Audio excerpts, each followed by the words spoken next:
West. Salute everybody. Welcome to the Damu Kiwe Conversations show. You know what I'm saying? It's definitely it's definitely hilarious. Uh Again, the death row wars, nigga. The wars of the death row alumni.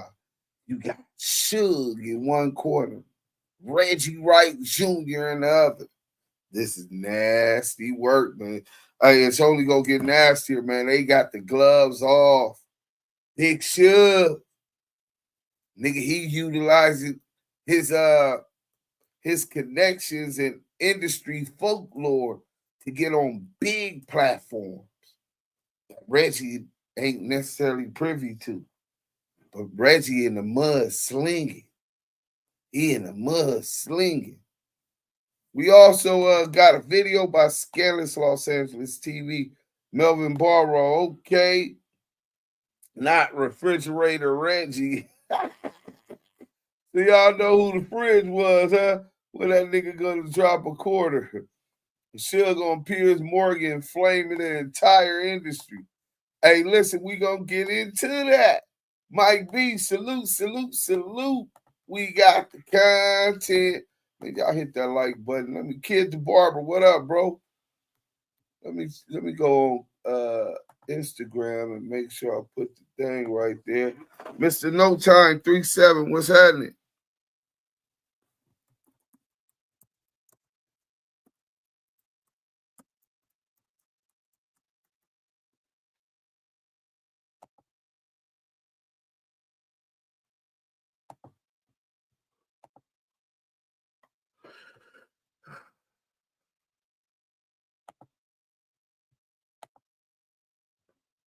Let's go. Yo, Do Sims. I was saying y'all should get all y'all YouTube platforms under a network. Come up with time slots. That way everyone's shows get traffic and number. Hey, we could do that too. You know what I'm saying? We could do that too. One of the ladies should do a late night StreamYard. Everybody pop out and talk about different topics. I see that we brainstorming today. Salute to the brother, Kid the Barber. Selena, salute to the chat. Welcome to Damu and Kiwe Conversation. Make sure you hit that like button as you enter and listen to the content. We would definitely do that. Keisha, click that MF button. JD, do Sim, what's good, bro? Big Marcus, salute with the beast. Snake ass Eddie boy, what up? Spirit Wonder, West. Just Bay Area's finest 650. What's happening? Blood, what's the deal, blood? Hey, what's the deal? Hey, man, listen, man. So today, I really had some gangbangers in their feeling. Well, the niggas claim they gangbangers. I don't know if they just active gang members or nothing, right? But Milk 74, shout out to Damu Kiwe Conversations in the whole entire world. Milk 74, tell me a song that one of the rapper dudes out the Foley's did, right? And he say he got out with Eminem for the Fruits, even though that was his nigga. And I'm like, Eminem for the Fruits. And this was supposed to be Pearl Harbor on Pajaro unit in Chad. I was in Chad. I'm like, man, y'all ain't do Sims. I got my wife watching y'all content. Appreciate that, Brian Deal. Active in the chat. The chat's where it's at. Hit that like button on your way in. So them dudes was talking about so I'm like, they at me on the Milk 74, at me at it. I look and I said, that's Cap. He didn't get down with Eminem. So he was like Michael Shelton. That's baby Eminem. You know, it's a difference from getting down with the little homie and the G homie. You know what I'm saying? I got a little bit more experience. You know what I'm saying? And I'm kind of like why the name was popping. I'm talking about the most poppin'est name in the Fruits. Dead homies. You know what I'm saying? So, and at that time, we wasn't even getting into it, the Foley's. Foley's had never killed no Fruitown Brim. Ever. Maybe 2016 or something like that.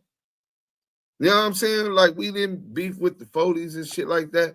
But anyway, So I seen the nigga was in his feelings, so I started trolling him. You know what I'm saying? Man, this nigga added some niggas in there talking about nigga, you ain't slid on the homies. Nigga, who said I slid on your homie? We didn't even beef with you niggas, bro.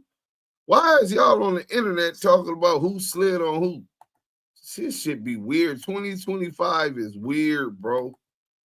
You know what I'm saying? These dudes, and then you get a lot of these dudes that's from that generation lying to niggas like they was more than what they really was. And niggas was doing that. Nigga, name a Fruittown Brim that got shot by you niggas in the mid to late 90s, early 2000s to 2015. Your hood started in 1970. 79, I mean. 1980. A new hood. That was Fruittown Brim hood. 40s, Orchard Block.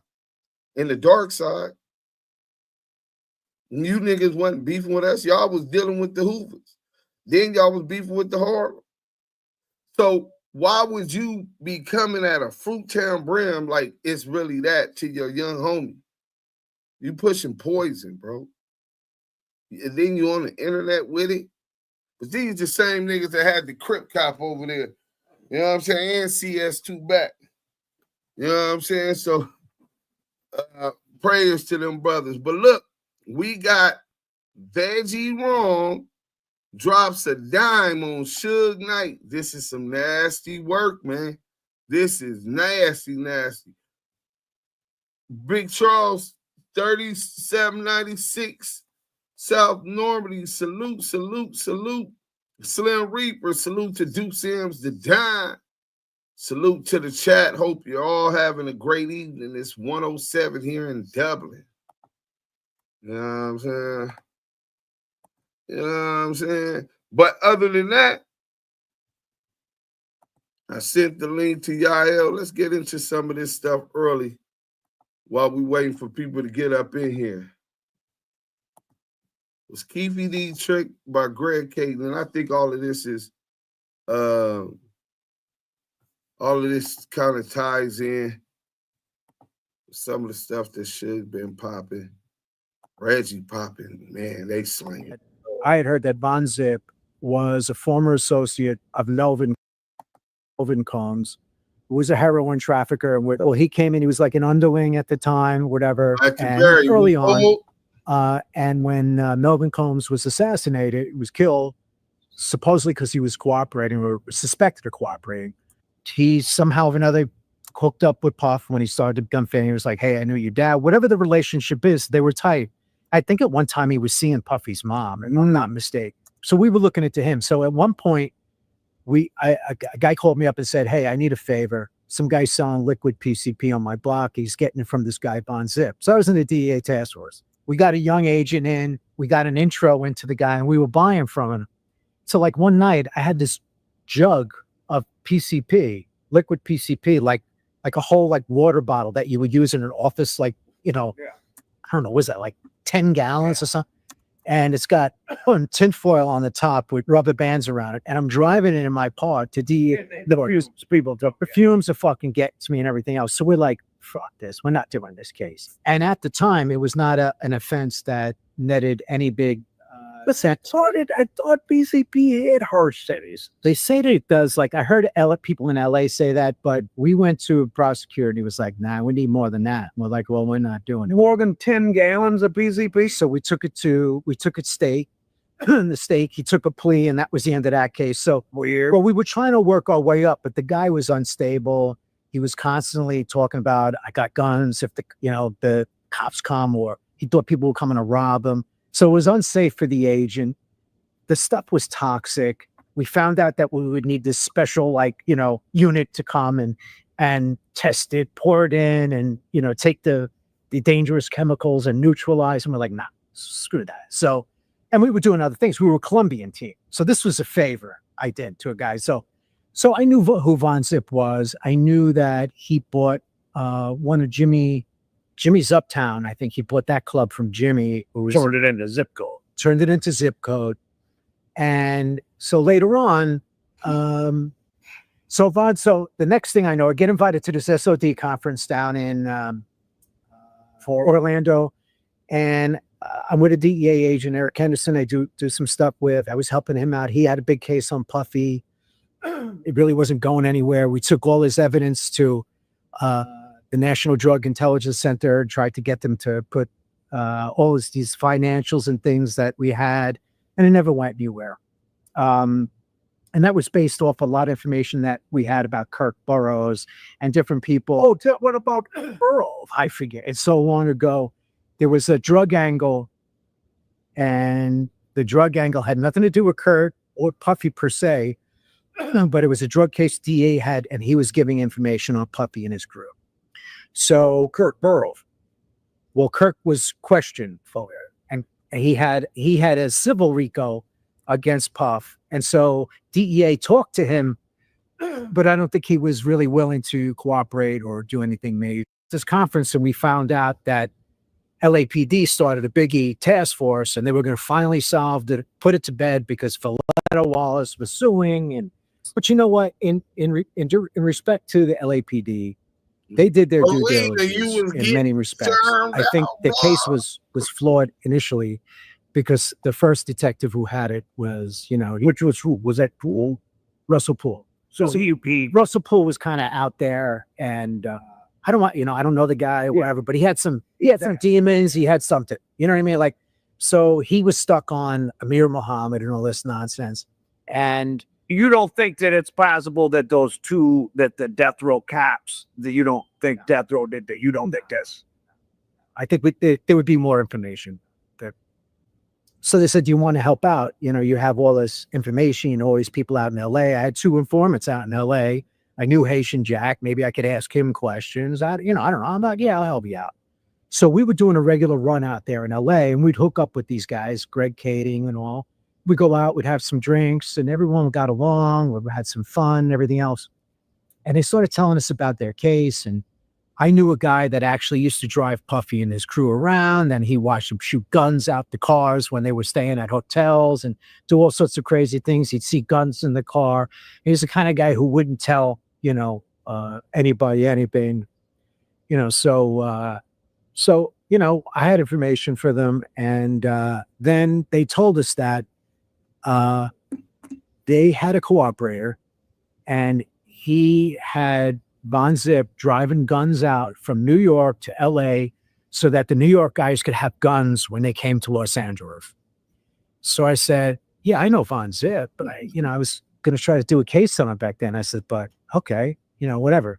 So we'd all talk amongst ourselves and saying, like, I don't know about this, And then Kading had a case. He was doing a RICO case, and he got caught on some jail calls, supposedly prepping his cooperators to say certain things, and whether or not that was a mistake.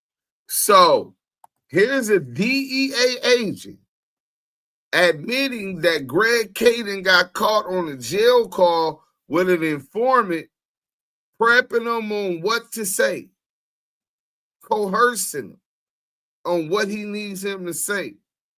This is how they were manufacturing cases and narratives in the Biggie case also. Let's go. Misunderstanding or whatever, the whole case got thrown out. And Kading's no longer allowed to testify in cases? Well, so once you have that issue, you're always going to be cross-examined. Like, did you interfere in a case to do that? You know what I mean? Once you have an issue with court testimony or that type of thing, it's in your jacket. Yeah. And defense attorneys can see it.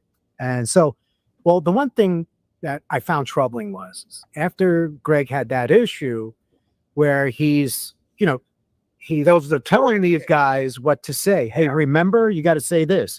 Did he do that with guys like Keefe D? Because the Keefe D story, as I understood it, is that Von Zip was driving driving guns to LA.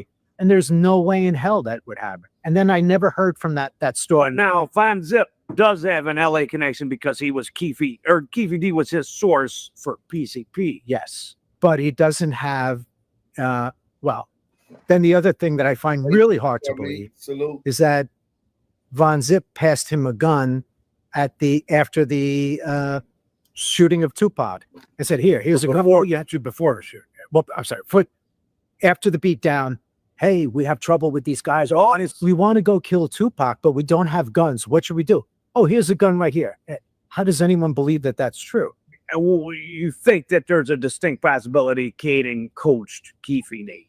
I think I've seen this happen with agents and detectives is when you have somebody who's telling you a story and they watch your body language when they give you an answer and you lean over and you say the things to him like, oh, do you think he did this too? If he was doing this, did he do that? Yep. So now you start seeing, now my value as a cooperator is going up and up and up.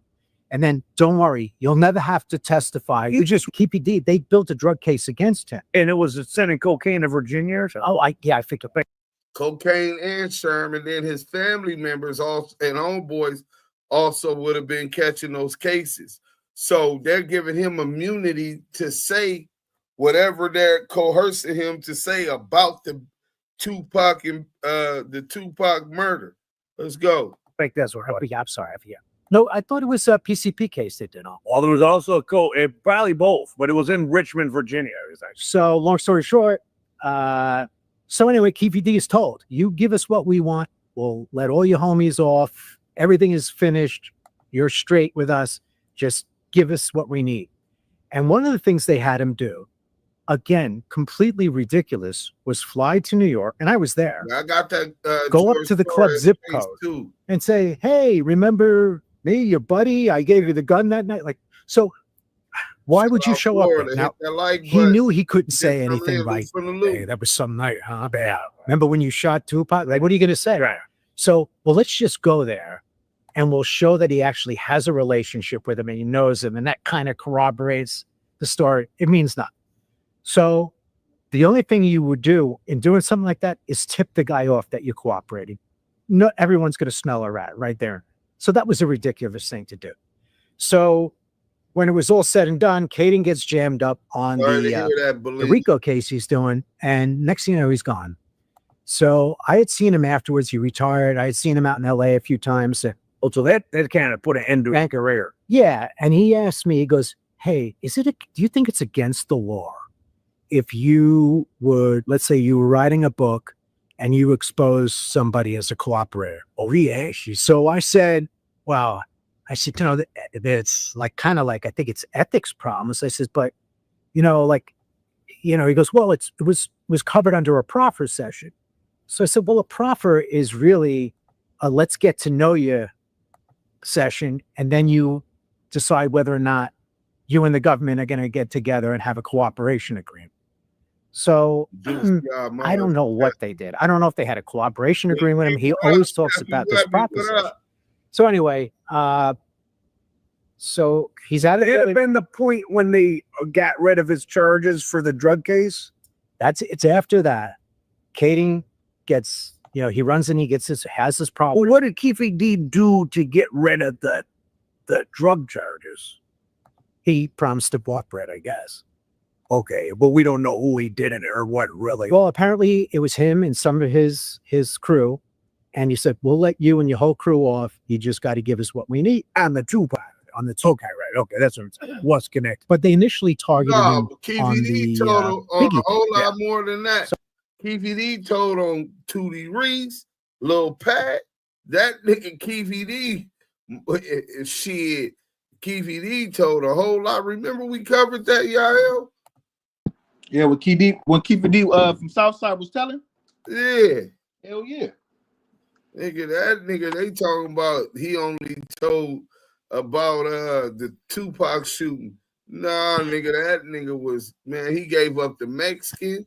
That nigga told on the essay, on the plug. I don't know if he was an essay. He might have been a pipe side. Nigga told on the plug.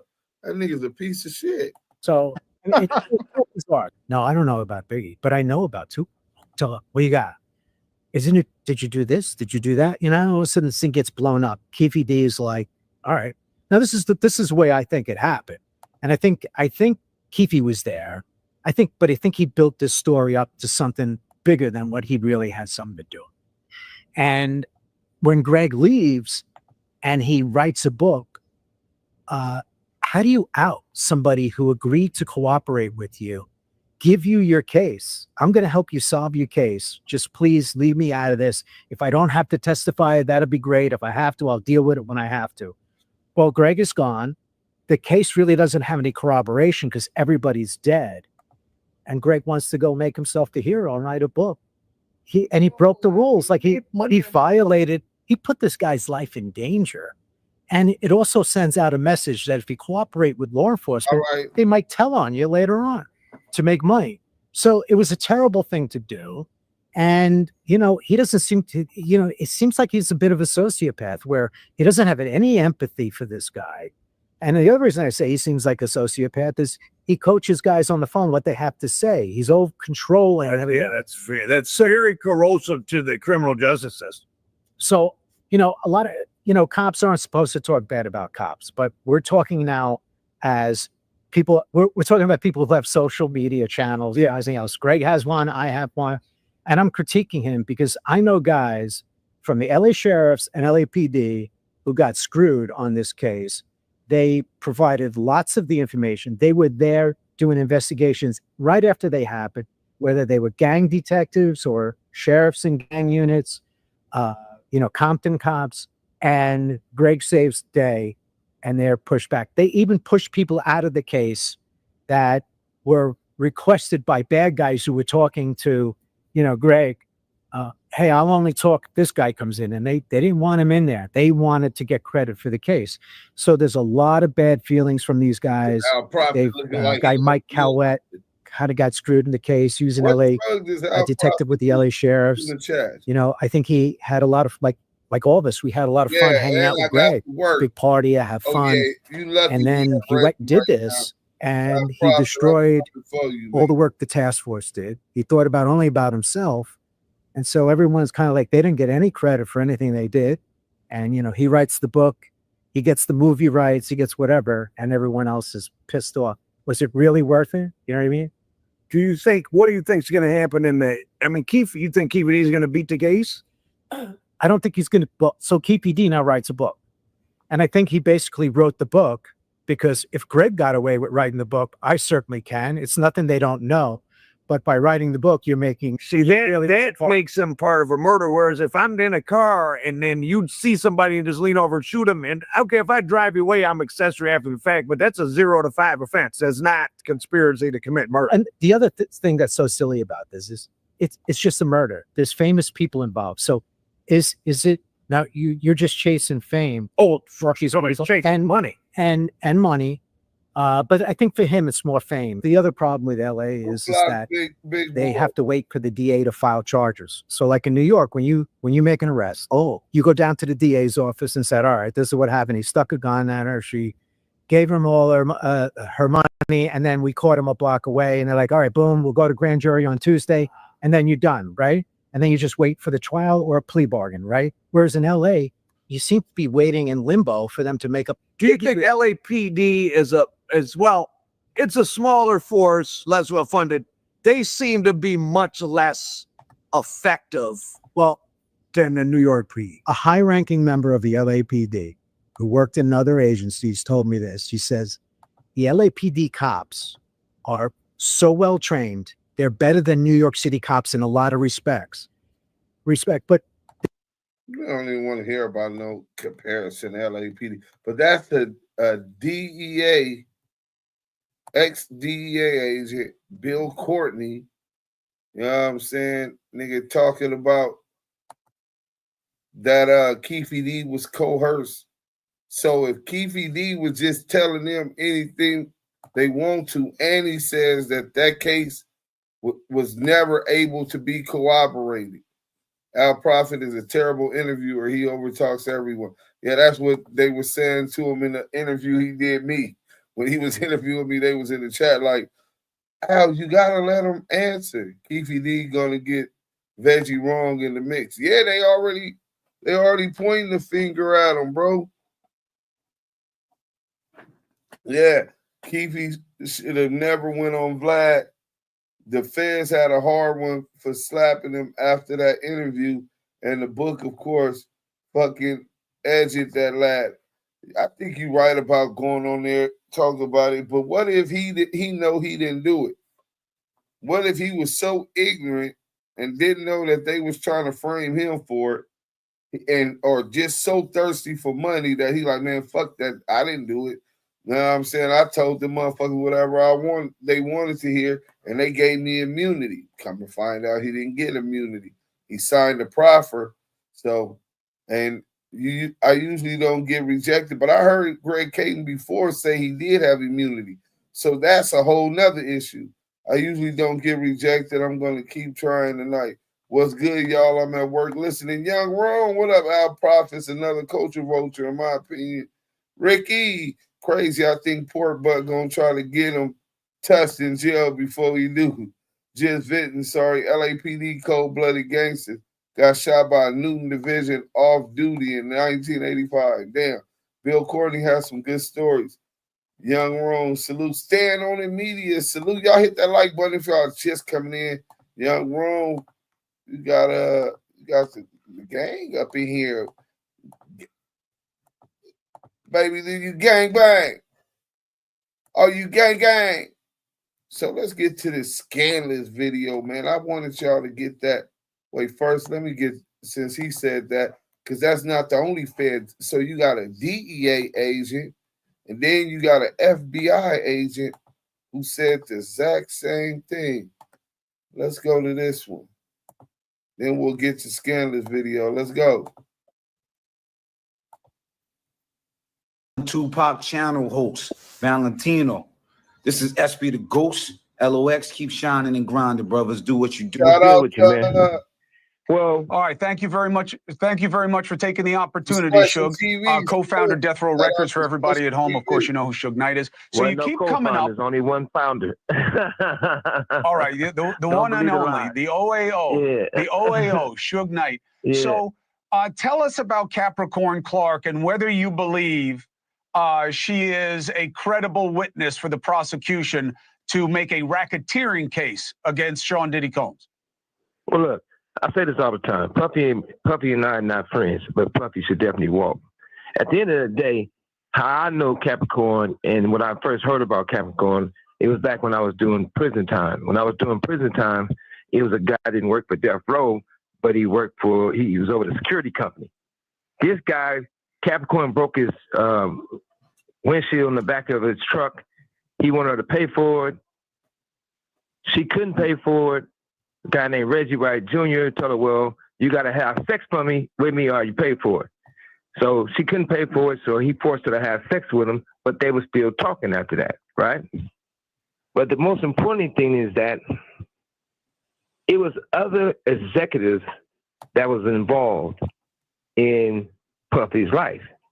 And for Puffy to be the only guy that gets on the stand is a sad day for hip-hop. Because once Capricorn had got beaten up allegedly, everybody said, well, she got her ass whooped. And when she was approached by an executive from Interscope, and you got to remember, Capricorn wasn't the artist on Interscope. Puffy wasn't doing business with the guy in Interscope. If you guys want his name, I'll tell you. And when they talked to him. So essentially, if she's not an artist, why is she getting a check from Interscope? It's obviously a payment, some kind of settlement or payment. Matter of fact, I heard it was a check and it wasn't done as a settlement, and she was mad because she had to pay taxes on it. Interscope gave Capricorn $1 million, a check. So don't say nothing about the incident with her and Puffy. She got mad because she had to pay taxes on it. And she thought it was a settlement where she didn't have to pay taxes on it. So when Jimmy Iovine gave her that check, that's when all hell broke off. But at the same time, I don't think this is a case where Puffy should be going to prison. And do you believe is Capricorn believable with this story with Diddy? This is what I do know. I was in New York. And when I was in New York, it was me and a limo driver. That's it. I'm in different spots, eating just by myself. I walks out, I see Capricorn, and I see another bitch. So those two hung out with me in New York, from restaurants to running around to doing whatever. So I don't know if the part that she was so scared of Puffy that they wouldn't talk to me because I'm hanging out with them in New York, just us three. And I'm not here to badger nobody, but at the same time, when Reggie Wright Jr. basically made Capricorn, he said it over and over and over. I don't want to have sex with this fat I don't know if I can cuss on here. I just have sex with the fat man. Too late. Okay, but they did. Hey, Suge is lining this nigga Reggie chin up. Boom! Reggie live right now. After we do the Scandalous video, we gonna go react to Reggie's live. You know what I'm saying? Let's go. And she continued to be around, right? But when it's all said and done, how could every person who's involved with Puffy is not on the stand, except for Puffy? I get it. At some point, I get it. The law got to be blind. I get it. Suge, and thank you very much for giving us. Hey, for sure. One last thing before I go, you got to remember, Death Row and the Employees and Bad Boy was really good friends. A lot of them. Reggie Wright Jr. and the other guy that be with Puffy, I forgot his name, the other fat dude, right? But they called Reggie Wright Jr. to do security for Puffy and Biggie the night Biggie got shot. So I can't see that they will look at Capricorn affiliation with Death Row that bad and that type of threats. I'll be surprised. Gene, that's his name. Gene and Reggie Wright Jr. is great friends. So that's got to be understanding that something's there. And we just can't jump to conclusions and say, throw Puffy under the bus. Like I say, him and I are not friends, but Puffy definitely should walk. What's right is right, wrong is wrong. You guys enjoy your day. Nice talking to you. Suge, I appreciate it. We'll speak again. Thank you for your perspective. Hey, remember one thing. Don't live reverse. You got to live and drive. Go forward, not backwards. Enjoy yourself. I'm out. Amen. Amen. Says that she was threatened, essentially threatened with. So Capricorn says that she was threatened, essentially threatened with death when Diddy found out that she had worked with you. So how it feels like this was a war that involved, getting rid of people almost. I mean, that's the way I'm receiving it. What about you? I mean, anytime somebody don't want to face somebody, it always the next plan is the two things that happen. Either they send you to prison or they kill you. Well, I'm not dead. Been shot a lot of times, but I am in prison. So, Suge, you spoke with Capricorn after Diddy allegedly threatened her. So did you speak to her about that? And what did she say about it? Well, once again, without throwing her on the bus, she felt scared. Salute, Gregory. She felt afraid. And she felt that she was pressured. But what did she say? What did she say about the threats? Suge. She felt she was helpless. I think she was looking for help. Wow. Okay. And somebody I know who's really been knowing that we have two kids with was like is her best friend. Was she concerned for her safety? I mean, did she think this was a hollow threat, or did she think Diddy would make good on it when she talked to you? She thought he'd make good on it. Did you talk to her after, or did she ever talk to you about the lie detector test? She's testified this morning that at some point they, being people at Bad Boy, not Diddy himself, but people who work for him, made her take a lie detector test. And when she said, well, what if I don't pass it? She said, well, they suggested that she would end up in the East River. Did you speak to her after that? Were you aware of that? Well, everybody's talk. I was aware of that, of conversation, but I didn't look at it to judge it one way or the other. But you got to understand something, Harvey. Death Row and Bad Boy is more closer than people would think. Okay, Suge, we so appreciate you talking to us. We really, really appreciate it. On YouTube that I want to get your opinion on is, I guess, in a couple documentaries, and then now it's kind of going around social media and YouTube, was Gene Deal, as we all know, was Diddy's bodyguard. He has insinuated or led on that Diddy could have been involved in Biggie's passing. I wanted to see if you heard this and if you had any thoughts. Yeah, I've been saying that. Matter of fact, I saw it Law and Crime YouTube channel is where I saw it. But Gene Deal, a former bodyguard for Combs, who has recently started doing interviews and offering theories on Combs' alleged bad behavior, now says the rapper could have been involved in killing Biggie. So Deal, who was reportedly Combs' bodyguard from 1991 to 2005, sat down for the documentary Diddy, The Making of a Bad Boy, that aired on Peacock. And according to him, Combs was acting weird in the lead up to Biggie's murder. He says in the documentary, the week in which Biggie was murdered, he was just acting real anxious and trying to get big at this party. And what was crazy was Big was telling people he had to be in London, but Puff was telling people he ain't going to London that whole week. You fast forward to the day of the party, and Deal says, I'm sitting up at the Beverly Hills Hotel, and I get a phone call. It's about 9 o'clock, and they say, Gene, get ready. We going to the Vibe party. I was like, we going to the party? We don't have no security. But according to Deal, tried to warn Combs this probably wasn't a good idea. I say, yo, Puff, I got some intel, bruh. He said, what? I said, yo, man, if we go to this party tonight, one of us is going to get killed. Somebody going to die because now we got East Coast, West Coast beef. He said, yo, Gene, I don't want to hear that S, so we all jump in the car. I was in a car with Puff. Big was in his own car. And the next thing you know, you hear pow, pow, pow, pow. Biggie was shot 4 times, died right after arriving at the hospital. Well, I got to stand up for Gene on this. With that particular attorney on Law and Crime, the correspondent, he said that there's a new allegation. Fairness to Gene, it's not a new allegation. Gene has been speculating about the Diddy part, for forcing them to go out that night and the London and all of that. He has been speaking at him for at least 5 years. So just because you're new to the game, you shouldn't get on the channel saying people are making up stuff or making up new allegations, because it's not a new allegation. Gene Deal did a segment, and the headline of the video is, Diddy will be arrested by September. My friend is a witness against him with Homeland Security. I know you mentioned for months now that Diddy was going to get arrested in September. So what do you think now that Gene Deal's coming around and kind of taking up your prediction? Yeah. I take that as a compliment, to be honest. What up? He said he see Blaylock. Stephen Katz said he know this Blaylock. This was the cop that chased the Impala, not Gina Deal. Drop comments below. He mentions, this is crazy. This is why the cat's out the bag. Outside the award show, and he sees that they're taking surveillance photos. And when he looks to see who they're photographing, he sees Bad Boy security team waiting around their vehicles outside the venue.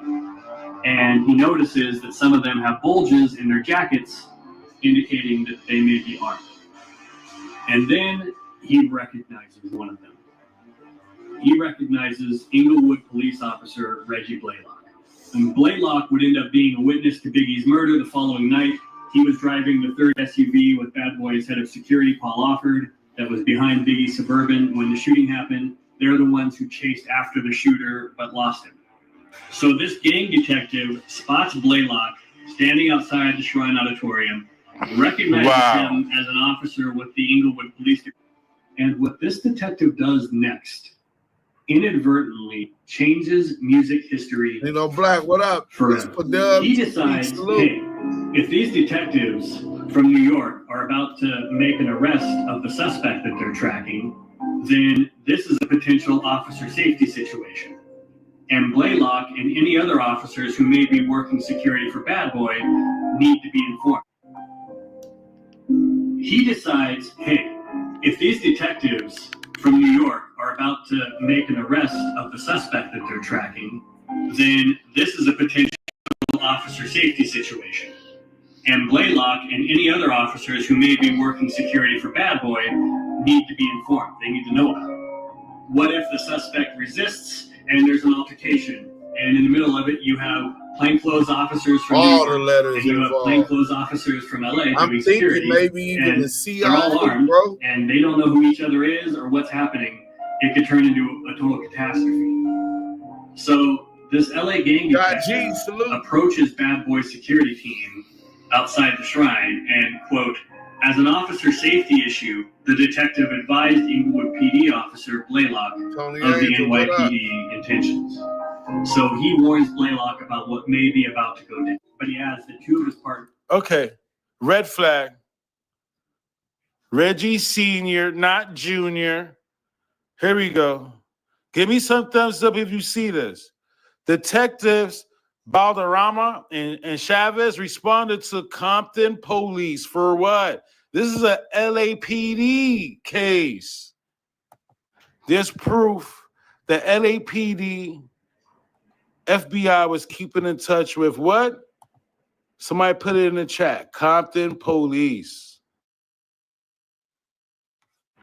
This is a LAPD case. What is y'all doing? You think you can hide this?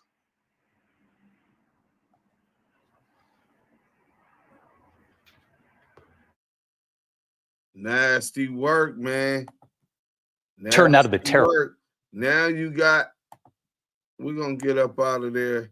Now you got my boy Scandalous Los Angeles TV. We're going to get into that because he fries Reg, the fridge. You know what I'm saying? You know what I'm saying? That nigga's. Then we'll go to Piers Morgan. Let me see. Is this it? No, this ain't it. Damn, I thought that was the Scandalous one. We got some paperwork also on Suge. We might get into that tomorrow. Piers Morgan Uncensored. Man, we just gonna go ahead. I think we didn't close the damn thing. Let's see. Suge Knight, that's on Bomb First. Yeah, we didn't close the damn window. I'll just get it back up. You know what I'm saying? Shout out Mo Scandalous Los Angeles TV. Hit that like button. We got the content. Reggie is mad at Scandalous. I talked to Reggie today. That nigga Reggie, he wanted to report Scandalous, nigga. I'm ready to hear this content with the GOAT. Bad the GOAT. Hey, yeah.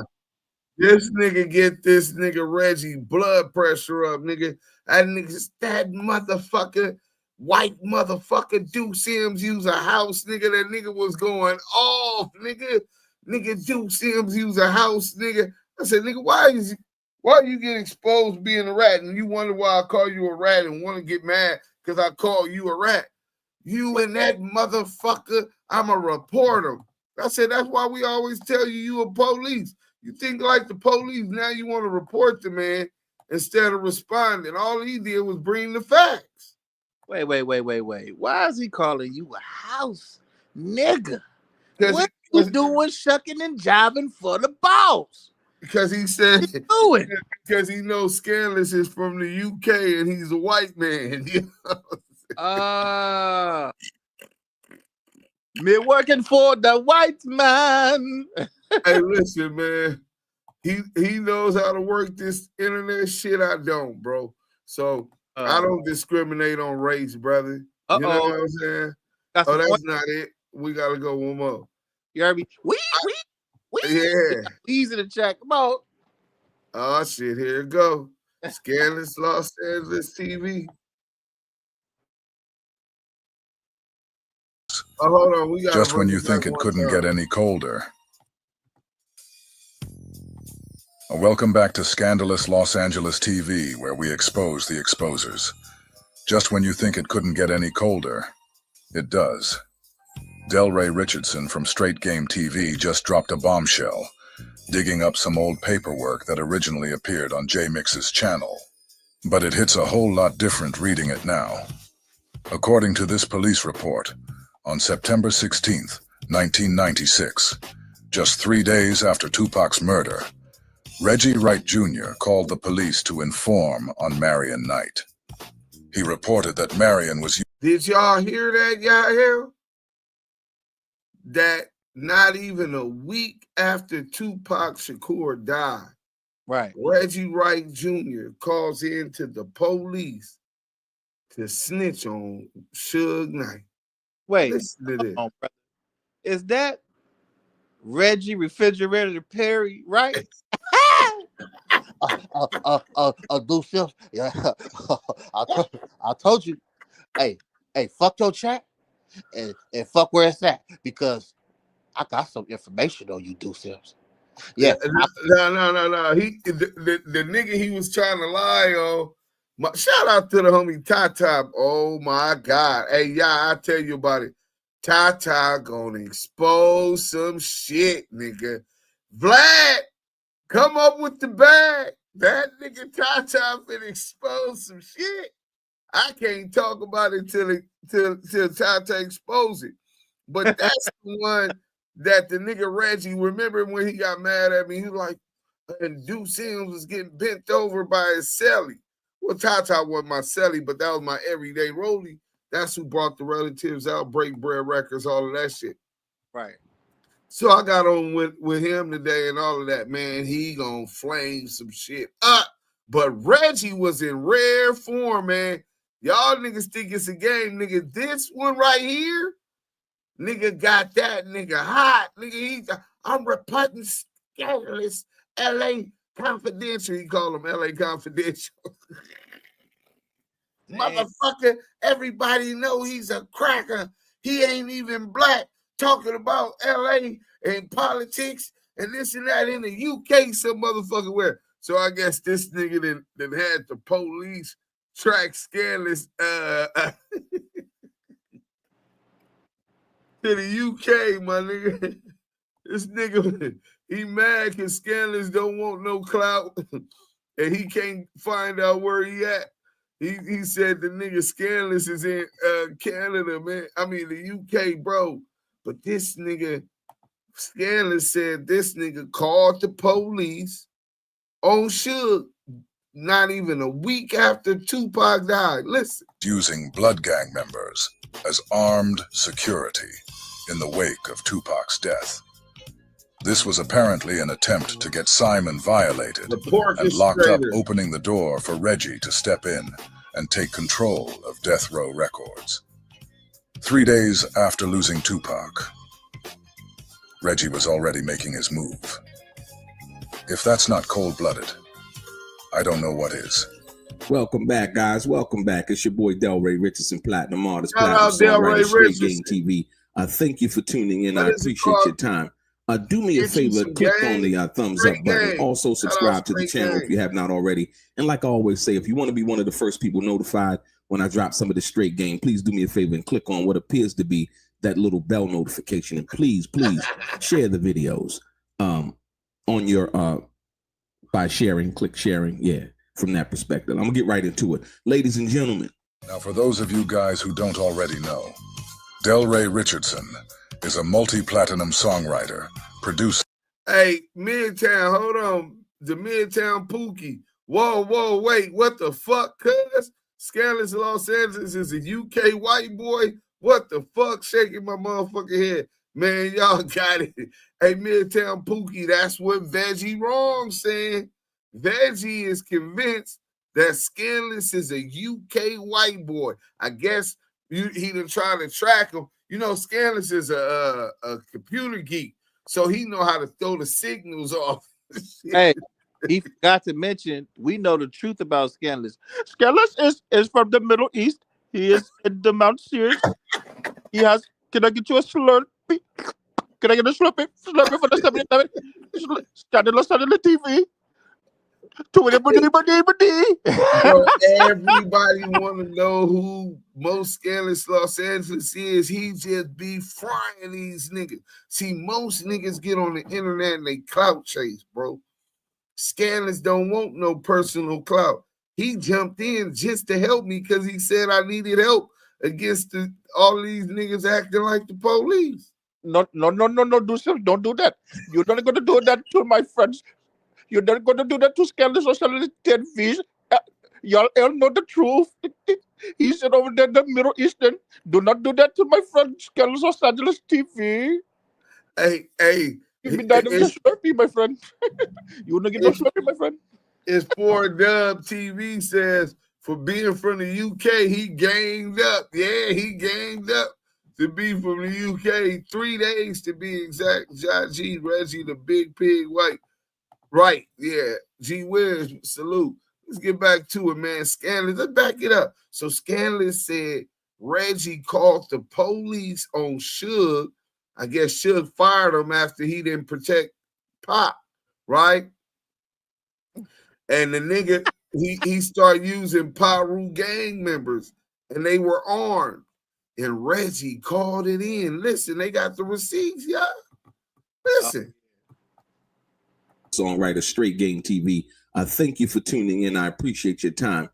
Do me a favor, click on the thumbs up button. Also, subscribe to the channel if you have not already. And like I always say, if you want to be one of the first people notified when I drop some of the Straight Game, please do me a favor and click on what appears to be that little bell notification. And please share the videos on your by sharing, click sharing. Yeah, from that perspective. I'm gonna get right into it. Ladies and gentlemen. Now, for those of you guys who don't already know, Delray Richardson is a multi-platinum songwriter, producer, and recording artist, known for his work with some of hip-hop's most iconic figures. Operating under the moniker DJ Delvanara, he has collaborated with artists such as Tupac, Dr. Dre, Eminem, 50 Cent, and The Game. His contributions span songwriting, production, and performance, cementing his reputation in the industry. Richardson is also the founder of Del Funk Boy Music, LLC, a Los Angeles-based independent record label and music publishing company established in 1996.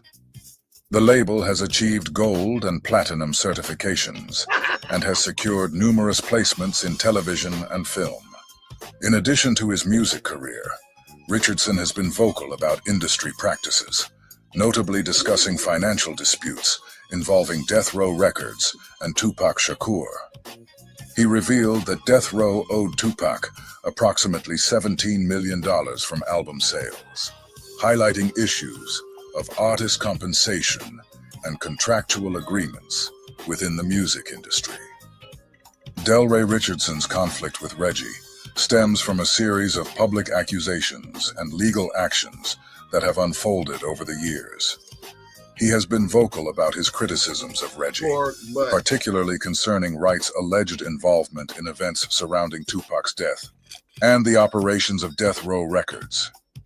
Richardson uses his platform to discuss these issues, which has led to heightened tensions between the two.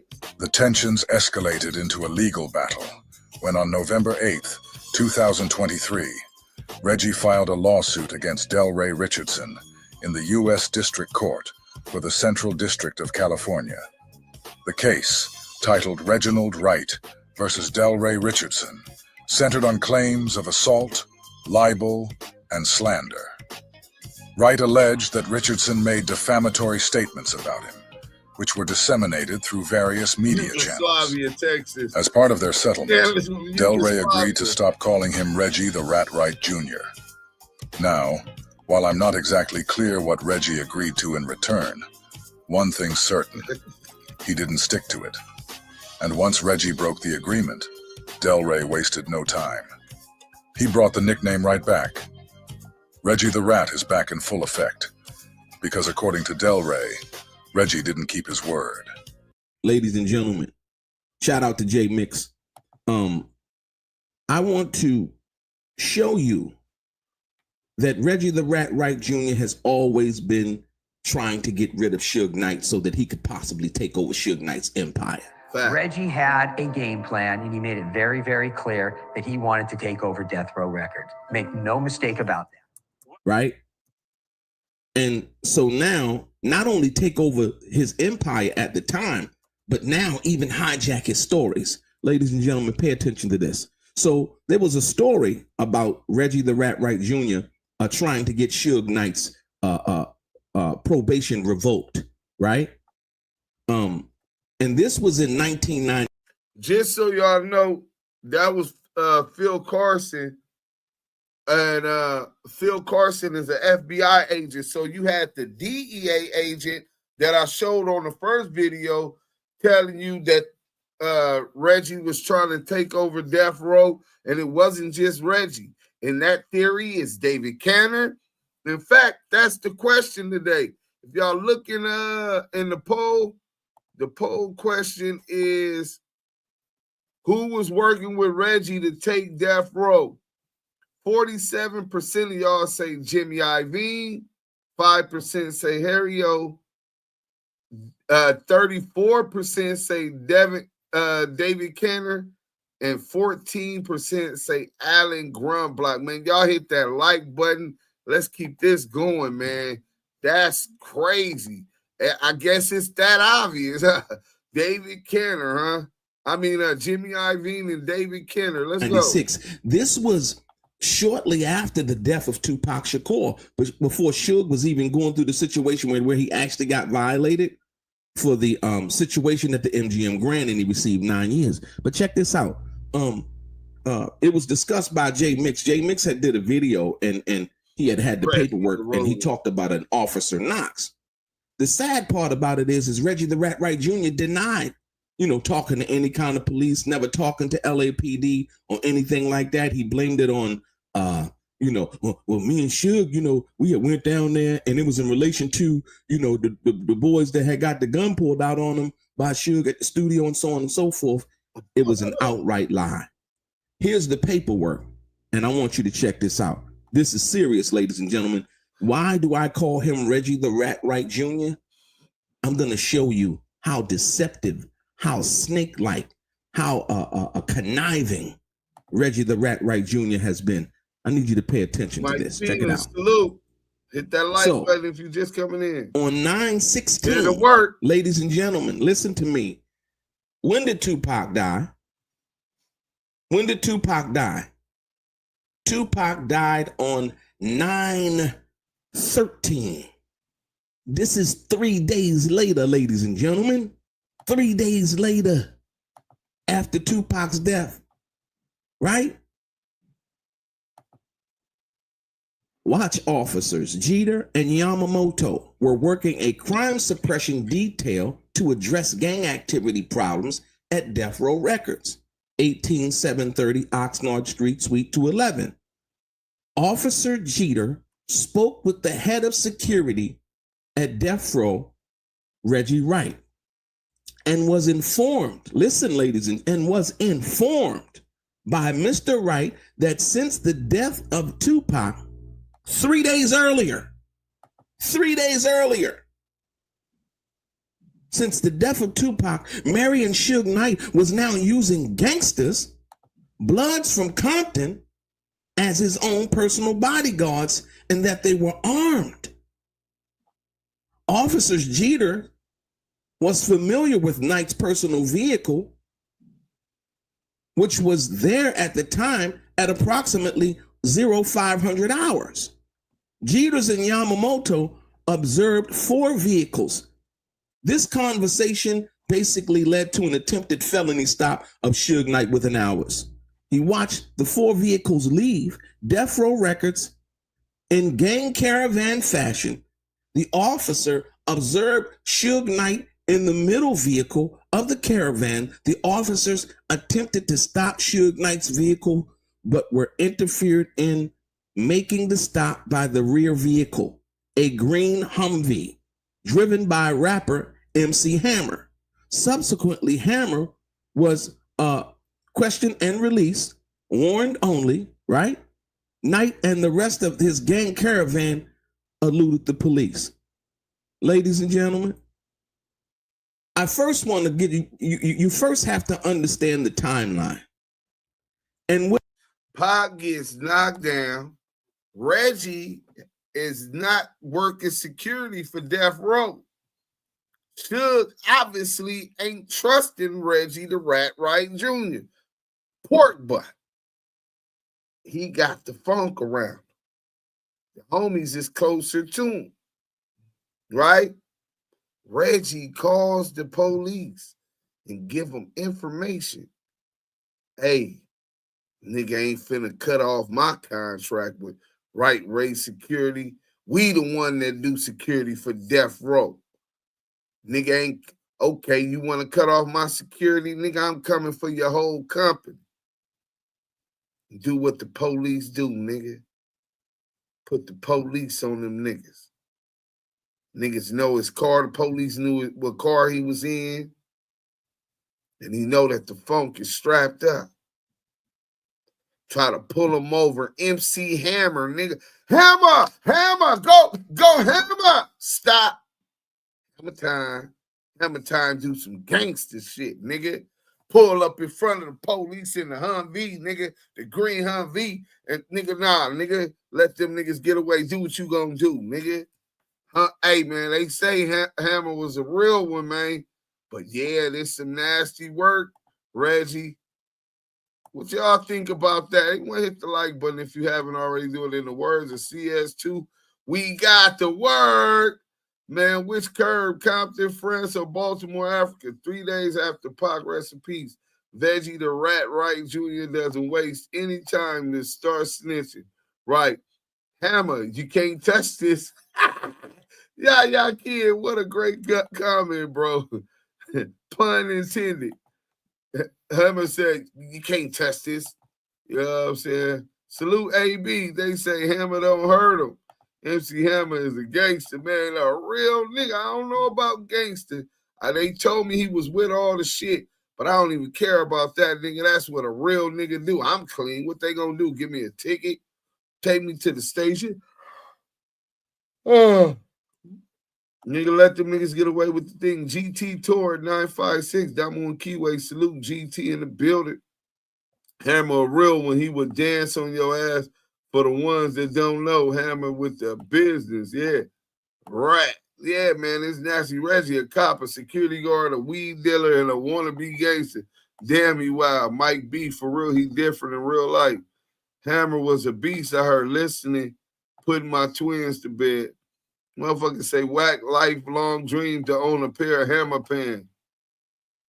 Turn this mother out. They put him in the mix. Yeah, he lined Suge up, which is crazy because I can guarantee y'all this ain't going to be the last story we hear of these death row niggas lining each other up. Today I heard a lot of foul shit about these death row niggas. A lot of these niggas was working with the police, double backing on niggas, lining niggas up.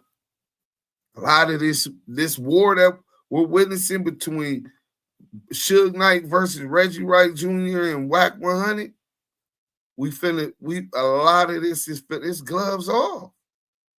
So Reggie, I told Reggie how he ain't the police. He tried to deny this earlier.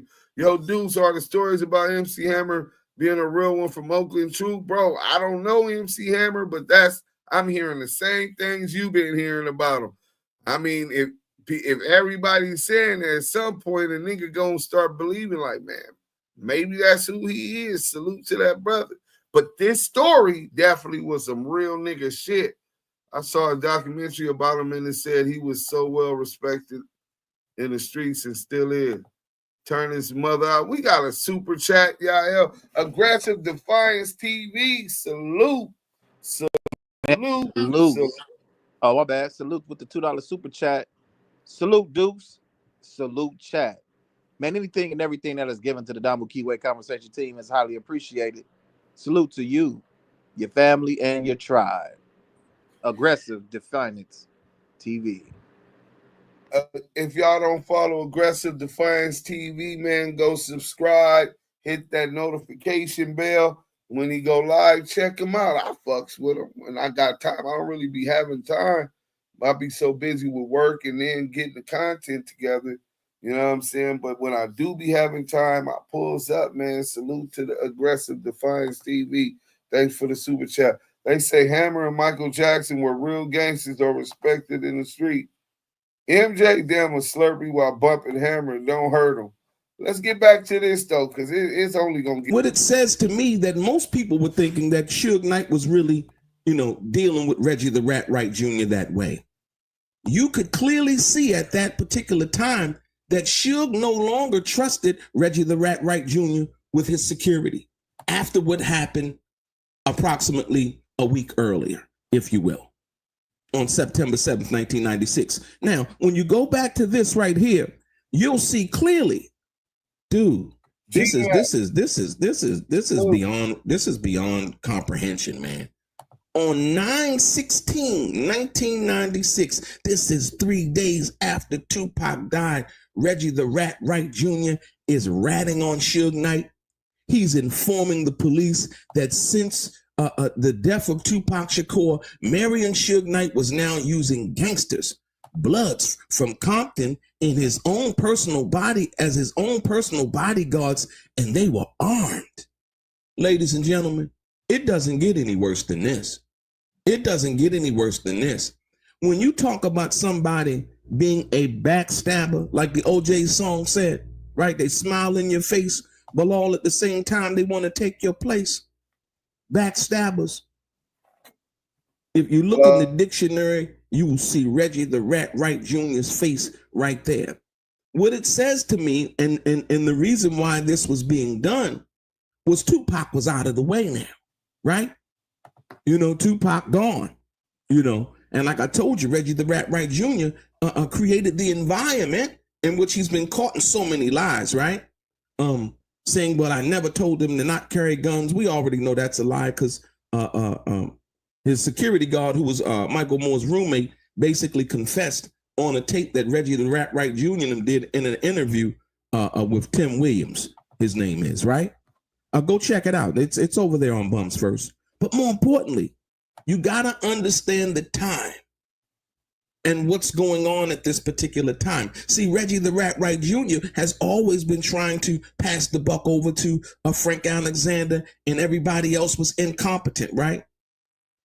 But here, Reggie the Rat Wright Jr., you know, 3 days after Tupac's death, is informing the police that Suge Knight is now using gangsters, Bloods from Compton, has his own personal bodyguards, and that they were armed. He was snitching as Suge Knight was right there outside in the parking lot, and they observed the vehicles leaving, and they tried to pull him over based on the information that Reggie the Rat Wright Jr. provided against the guy who ultimately set him up to have a job, to have a company, and do all of these things. Ladies and gentlemen, if you do not understand who Reggie the Rat Wright Jr. is, from this right here, and like I said, you got to take into consideration the time. Dude, Tupac ain't been dead a month. He ain't been dead 1 month. And Reggie the Rat Wright Jr. has already flipped on Suge, because what he realized was that now, after being fired by Tupac on the 27th, less than 30 days ago, prior to Tupac's being shot and succumbing to the gunshot wounds, right? Right? Not even 30 days later, not even 3 days after or a month after Tupac's death, Reggie the Rat Wright Jr. is informing to Officer Jeter and Officer Yamamoto about Suge Knight having his personal security being conducted by gangsters, Blood members. See, and you know, because see, 1 minute Reggie the Rat Wright Jr. will tell you that you know, I grew up with all these guys, and trying to get you to think that he was some kind of some way sort of ingratiated with these guys. See, this is a common method. This is a thing that he does, right? But then on the flip side, right, he will go and do this. He will go and do this. 3 days after Tupac died, AM watch officers, Jeter and Yamamoto, were working a crime suppression detail to address gang activity. And what I like about this is it's dated and it's timed, right? So there can be no ambiguity as to whether this is true. They documented it, right? Right? A gang a suppression detail to address gang activity problems at Death Row Records, 18730 Oxnard Street, Suite 211. I believe that was the studio that they were at, right? Officers Jeter, the Rat Wright Jr. said, man, I never had no conversation. So he even lied about this because he said he never had a conversation with him, right? Reggie the Rat was informed. Listen, Reggie Wright They talked to Reggie Wright, and they were informed by Mr. Wright that since the death of Tupac, Marion Suge Knight was now using Gangsta's Blood members from Compton as his personal detail. Remember at the Soul Train Music Awards? Reggie did the same thing. Reggie snitched on the other guys. Now, we don't really know what was going to go on. We seen the night that Suge Knight was there. Suge Knight also had on one of those burgundy sweatshirts that said something about, I think, P-Funk or whatever on, and you see Tupac had the fatigue jacket on that night at the Soul Train Music Awards, right?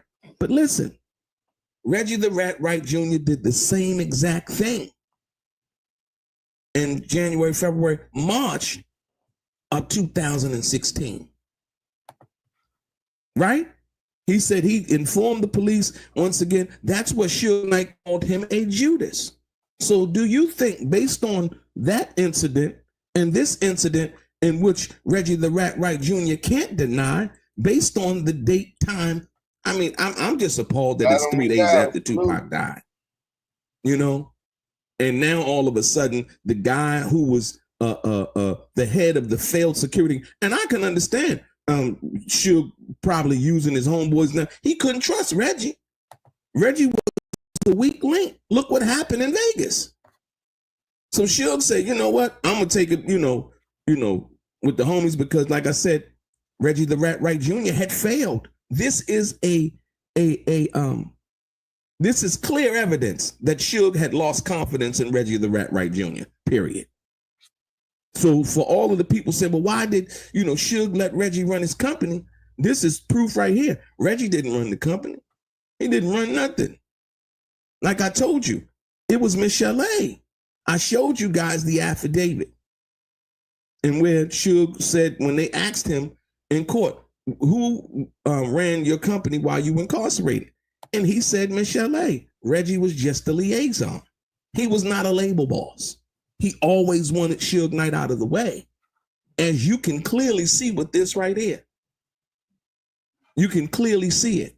So ladies and gentlemen, I want you to understand who you've been listening to, right? The lies that they've been telling.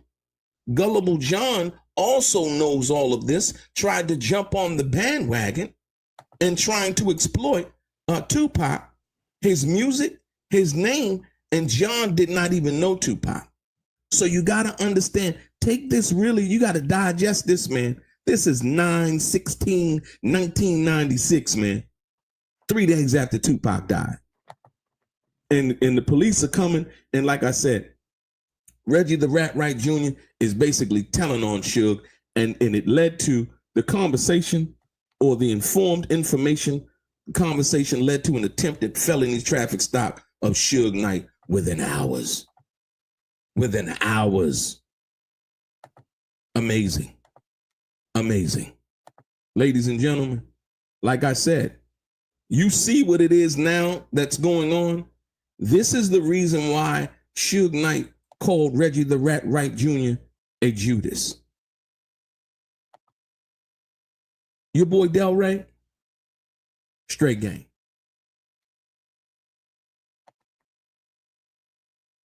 Straight game. Shout out my boy Scandalous Los Angeles TV, man. He did his thing. Shout out Delroy Richardson, straight game, man.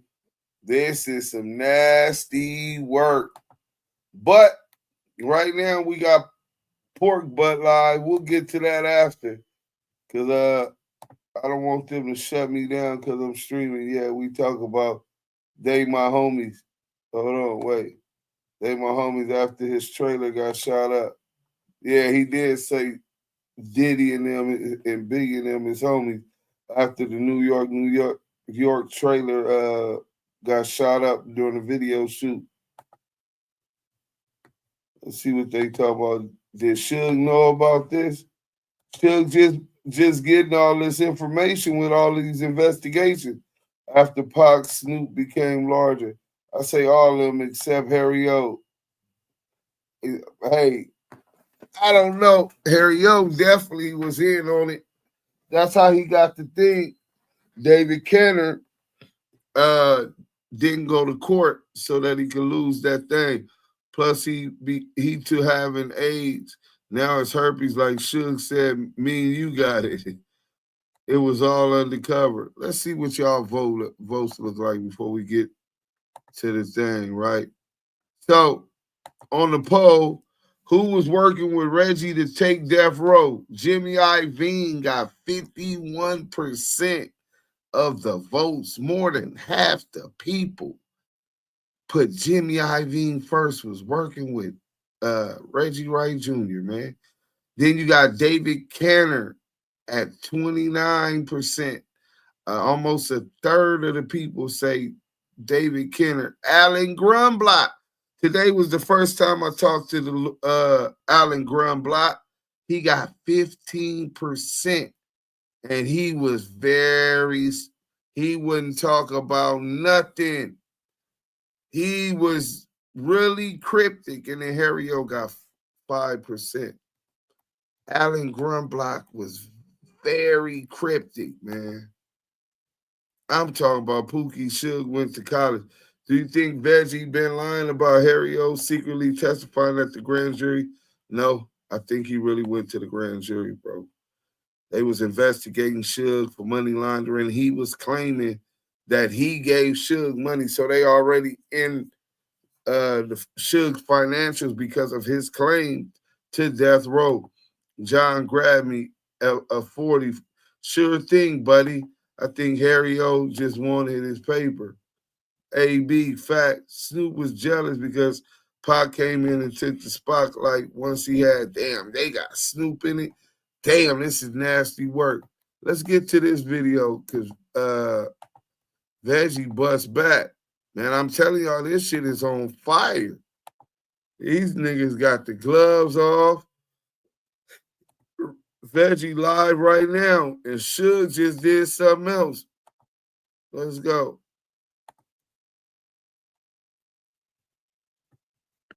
What up, Bomb First family? Man, do y'all know the blind man, the herpes infected man? After I asked him to shut the fuck up, goes on a network and still lying on the rich. One last thing before I go, you got to remember, Death Row and the employees in Bad Boy was really good friends. A lot of them. Reggie Wright Jr. and the other guy that be with Puffy, I forgot his name, the other fat dude, right? But they called Reggie Wright Jr. to do security for Puffy and Biggie the night Biggie got shot. So I can't see that they will look at Capricorn affiliation with Death Row that bad and that type of threats. I'll be surprised. Gene, that's his name. Gene and Reggie Wright Jr. is great friends. So that's got to be understanding that something's there. And we just can't jump to conclusions and say, throw Puffy under the bus. Like I said, him and I are not friends, but Puffy definitely should walk. What's right is right, wrong is wrong. I can't believe it. I can't believe it. Y'all know that audio we've been teasing and talking about? Because I got to talk to my community, my Bomb First community, where Suge talked about, and I told y'all, it's not true. I don't believe it.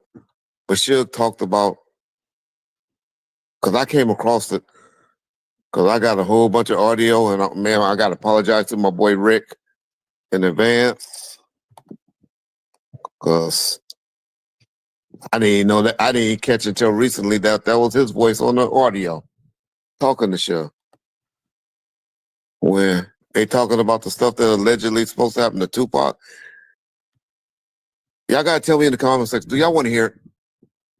Tell me, because I can't believe that Suge said that about his little brother, as he called him. But I don't want to be the one to release it and get it out there. I don't even want to get into that one. We falling behind with all of this shit. Let's go to the what you call it, because they said Suge was cooking. Piers Morgan, uncensored. Scandalous sent it to me, so I know for Scandalous to send it to me, Suge had to be cooking.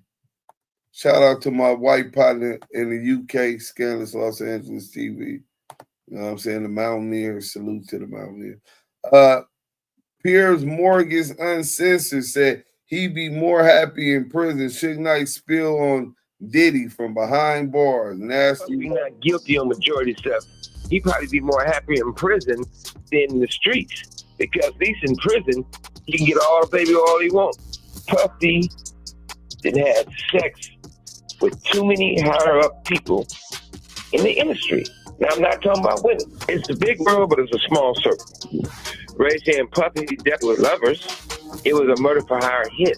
Only person know the truth, the real truth, is me and Tupac. Sure. Do you believe that Diddy and or Snoop Dogg were directly involved in that shooting? And I could have been an asshole and released that audio. Releasing that audio would have put Snoop in prison for the rest of his life. Well, returning to Diddy's. So, Suge talking about snitching on Snoop Dogg now. I'm just saying, bro, if we gonna call it a ball, we gotta call a ball, and a strike. Nah. He said, I should release the what you call it. You talking about a hot one. And if I did, Snoop Dogg would be in jail for the rest of his life. Listen, fuck the gang shit. Call a ball, and a strike. Should you saying that you have that evidence, which would be implicating someone in a crime, let alone a hot one, it's very nasty work, Should. You can't pop it and then pop it like that. That's popping it the wrong way. Sound like you trying to pop it to pork butt, man. Sex trafficking trial now. I'm joined on the line by a guest who knows Diddy very well. Suge Knight is the founder and former CEO of Death Row Records. He joins me on the phone from the R.J. Donovan Correctional Facility in San Diego, where he's serving a lengthy jail sentence. Suge Knight, welcome to Uncensored. Hey, how you doing? I'm good. I'm good, thank you. Well, how are you doing? Every day is a blessing. You know, one thing about God, He continues to make us better. And, you know, before we get started is that I got on this journey, and the reason why it's so important that I feel we should always help each other to get better, to do better, because my journey got messed up from people in the music business. And a while back, I had got into it with two rappers in 91. In 95, I took a plea deal. But along that journey, David Kenner introduced me to the DA called Larry Longo. Larry Longo and David Kenner, I paid Johnny Cochran close to $1 million. I think it was. David Kenner, $1 million. And they say, take the deal. There won't be no strikes and there won't be no felonies. So Johnny Cochran wrote in and told them, this is illegal sentence. Make sure they go in and fix it and don't give me a strike. All that's on paperwork and all that I filed as a habeas. But the DA got fired. David Kenner got blessed. The DE got blessed. And I ended up with extra time on this sentence because my sentence carried 2, 6, and 11. They double me up for a strike I didn't have. So that goes to show you they can use things against you to cost you more time. They let Bill Cosby go because the fact that he's had an agreement verbally. Mine is in writing by my attorney, Howard Price. It says that I don't supposed to have no strikes. And they still haven't granted that to me. But the sad thing about all this, regardless it's Puffy, regardless it's Easy, regardless it's me, and it was just a situation where when you create something so big and bigger than life, people want to take it from you. And if they can't take Right, it from you, so Suge, just to jump in, what you're saying, because for viewers who are not familiar with the intricacies of your situation, in September 2018, you pled no contest to a voluntary manslaughter in a fatal hit and run 3 years earlier. Your conviction, along with the previous felonies, triggered California's 3 strikes law. You got a sentence of 28 years in prison. You'll be up for parole in October 2034 when you'll be 69. And what you're intimating there is that one of those strikes shouldn't have been on your record. Is that have I read that correctly? Neither one. Neither one of those strikes should be on my record because I don't supposed to have any strikes. Also, they had proof of the guys with guns. They got proof of tapes where Andre Young paid these guys to kill me with a personal check. 20,000 here, money there, and they all agreed they was paid to kill me. And the fact that then he say Dr. Dre paid 20,000 to kill him. Oh, that's the bone thing. Oh yeah, Suge is pointing out murder. Suge finna get out of jail. Suge finna tell on niggas, man. Is Suge? Let's change the what you call it. Hold on. Let me go to the thing. We finna get on this because nobody got immunity to keep talking about murders, nigga, on the internet and pointing fingers. I don't give a fuck. 51% say Jimmy Iovine was working it with Reggie to take death row. 5% say Harry O. 29% say David Canner. 14% say Alan Grumblock. Now, we finna see what y'all think about this one. Let's start a new one. Start a poll. And is Suge ratting on Snoop and Dr. Dre to get out of jail? Yes, no. And then the last one is he's about to snitch on Reggie Wright.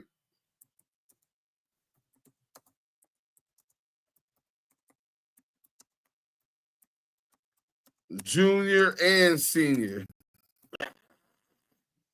Let's go. Okay, hold on.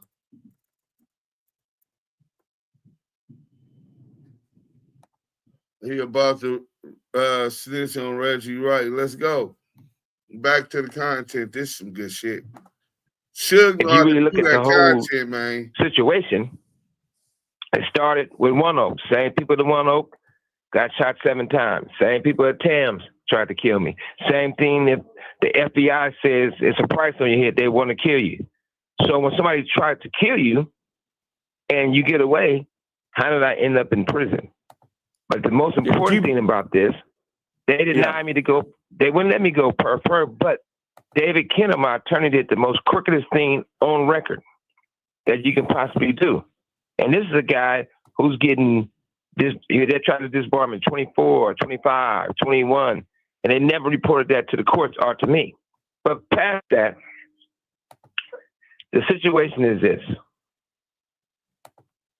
A lot of crooked cops got involved in hip hop. Those same crooked cops, I felt that cost me my freedom, cost Puffy his freedom for now, cost a lot of people bad situations. And I think that they cost the biggest 2 rappers in hip hop history, Tupac Shakur and Biggie Smalls, their life. Everybody points the finger at everyone, but it all comes back to the same authorities. Even as you know, Suge, look, you mentioned Tupac there. Obviously, it was 1996. I mean, incredible to think it's nearly 30 years ago when he was shot and killed. You were alongside him in the car. Many people have speculated since that Diddy ordered that death of Tupac. Is that your belief? Well, first of all, I got a bullet still today a 45 bullet an inch to my skull. You can look at my medical records and see the x-rays and see it's in my skull. They didn't remove it because they said if it would have went another inch, either I'd have been a vegetable or dead. Now, as far as what they say Puffy did and didn't do, this is the facts. The facts of the matter is this. It's a guy named Reggie Wright Jr. Wow. Who was over security. He didn't work directly for Death Row, but he had a security company called Right Way Security, who did security for Death Row with off-duty police officers or guys with a CCW. Everybody knows when we go to a fight in Vegas, we're going to be at the Tyson fight, and we're going to be at my club they call Club 662. You can go to that club and you'll see Mary J. Blige perform, Jodeci performs, Tupac performs, Snoop and the Dogg Pound, Andre. I mean, unbelievable talent in one place. That night was going to be Run DMC East Coast night. Reggie Wright Jr. told the security they can't carry firearms. The sad thing about that, Pac hated Reggie Wright Jr., so he had fired him before any of that. I don't know the right date, but I'm quite sure it was. It's paperwork that shows it. But the crazy thing about that, it was a bodyguard named Frank Alexander. Pac hated Frank. He was cool at first, but towards the end, he hated Frank because Frank always wanted to get into pictures with Tupac. And Tupac was very militant, so he was like, man, I don't want a bodyguard taking pictures with me. How is he watching my back if he getting himself in the pictures? So I hired a guy named Michael Moore and told him to bring another off-duty police officer because they kept their gun and they was real aggressive by protecting Tupac. So on the way to the fight, Reggie Wright Jr. tell Michael Moore he can't carry his weapon when he's doing bodyguard work for Tupac. Michael Moore said, well, I'm going back to the hotel. If I can't carry my gun, I can't protect myself or Tupac, so I'm not going. So Reggie Wright Jr., who nicknamed that Pac gave him Pork Butt, so Pork Butt goes and says, Frank, you can go, but you can't bring your gun. Now, everyone knows you can't be a bodyguard without a gun. So after the fight, we come from the fight. Tupac got into it with another guy. It was a big fight. After that fight, after we stopped to a few places, we go to my house.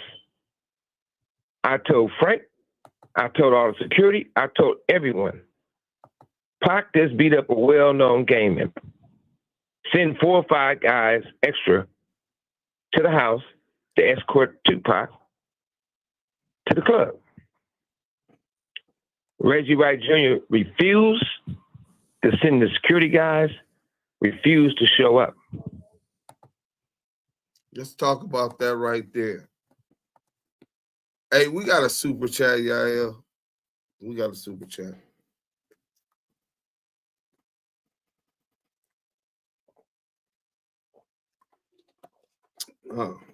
Let's go ahead and go over here. So I got you. I'm over here grabbing. Hold on 1 second. It's nasty work, bro. We got the super chat by Iceman Vamp, $5 super chat. Suge on. I don't give a fuck time. Yeah, man. Anything and everything that is given to the Damu Kiwe Conversation is highly appreciated. Salute to you, your family, and your tribe. Yeah, that nigga on the snitch campaign, brother.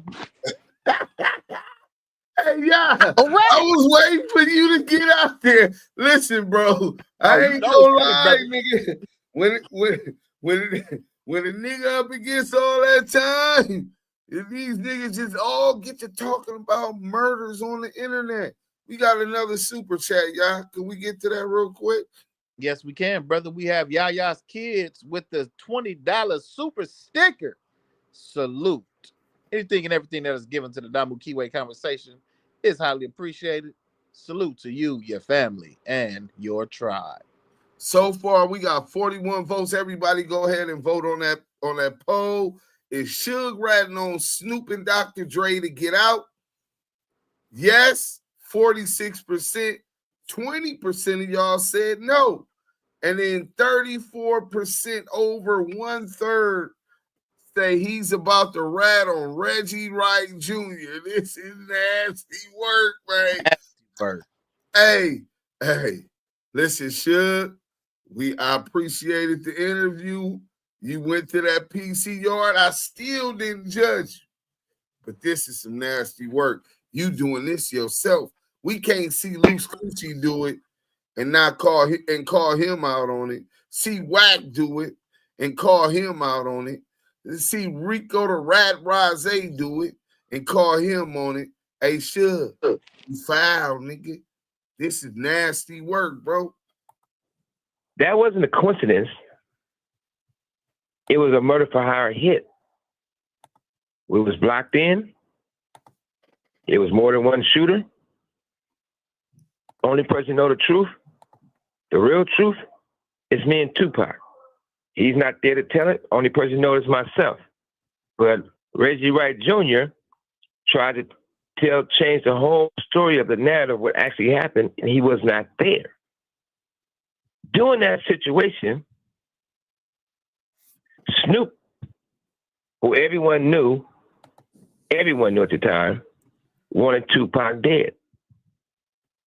Snoop had a meeting with Daz, Corrupt, Nate Dogg, the Dog Pound. Said, we're not going to Vegas. This is their words, not mine. We're not going to Vegas because basically something's going to happen. Somebody's going to get killed, right?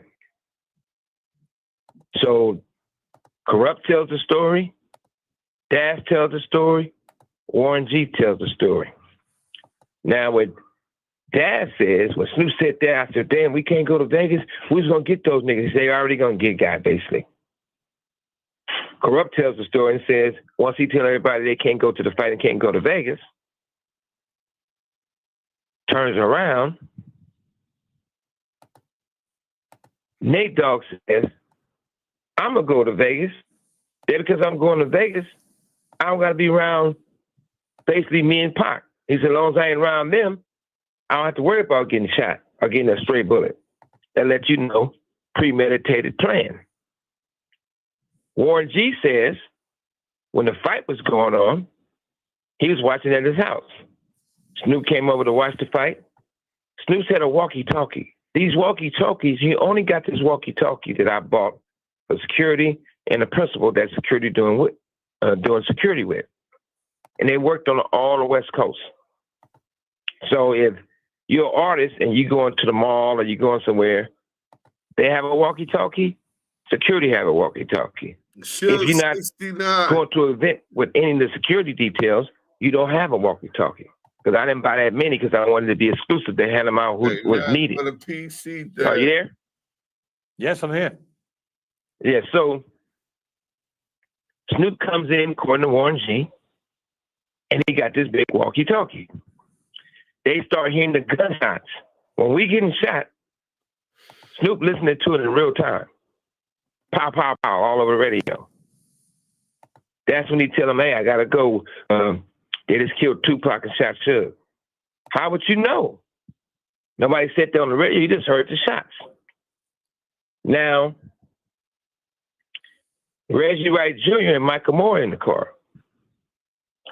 They get on the radio, and they say, hey, got him. Another guy hits on the radio. They say they think he's a white guy or a lawyer. And they say, hey, don't talk on the walkie-talkies on the radio. Don't talk on the air. Right? So to move things forward, maybe, I don't know if it was 6 months or longer, however it was, since I've been in this prison right here. Somebody played that for me with Michael Moore said. So when I know that attorney David Kenner always says, you can be on your cell phone and people be talking like, hey, don't talk on your cell phone. Somebody listening. They record it and you can't do that. They're listening to you. So I know that's his saying. So jokingly, I told David, I said, hey, Was that you on the walkie-talkie? Because that's your line. Don't talk on the phone. Now you use one saying don't talk on the walkie-talkie. So that's being said, David Kenneth goes and says, Suge, I never had a walkie-talkie. I would never have a walkie-talkie. Would I need one for it? Never. So I'm saying, wow, he's so bent out of shape, but I was joking about it, right? I said, you never had a walkie-talkie? He said, that's not me talking on a walkie-talkie. I never said he was talking on the walkie-talkie. So that raised red flags. Didn't think that much about it. So Kenner had sent some of my boxes and files to another attorney. And another attorney got them, right? At the time, he wanted the boxes back. That didn't make sense. So when we discovered a walkie-talkie in the boxes, you know, nobody puts something in the box that they're going through the exact same way.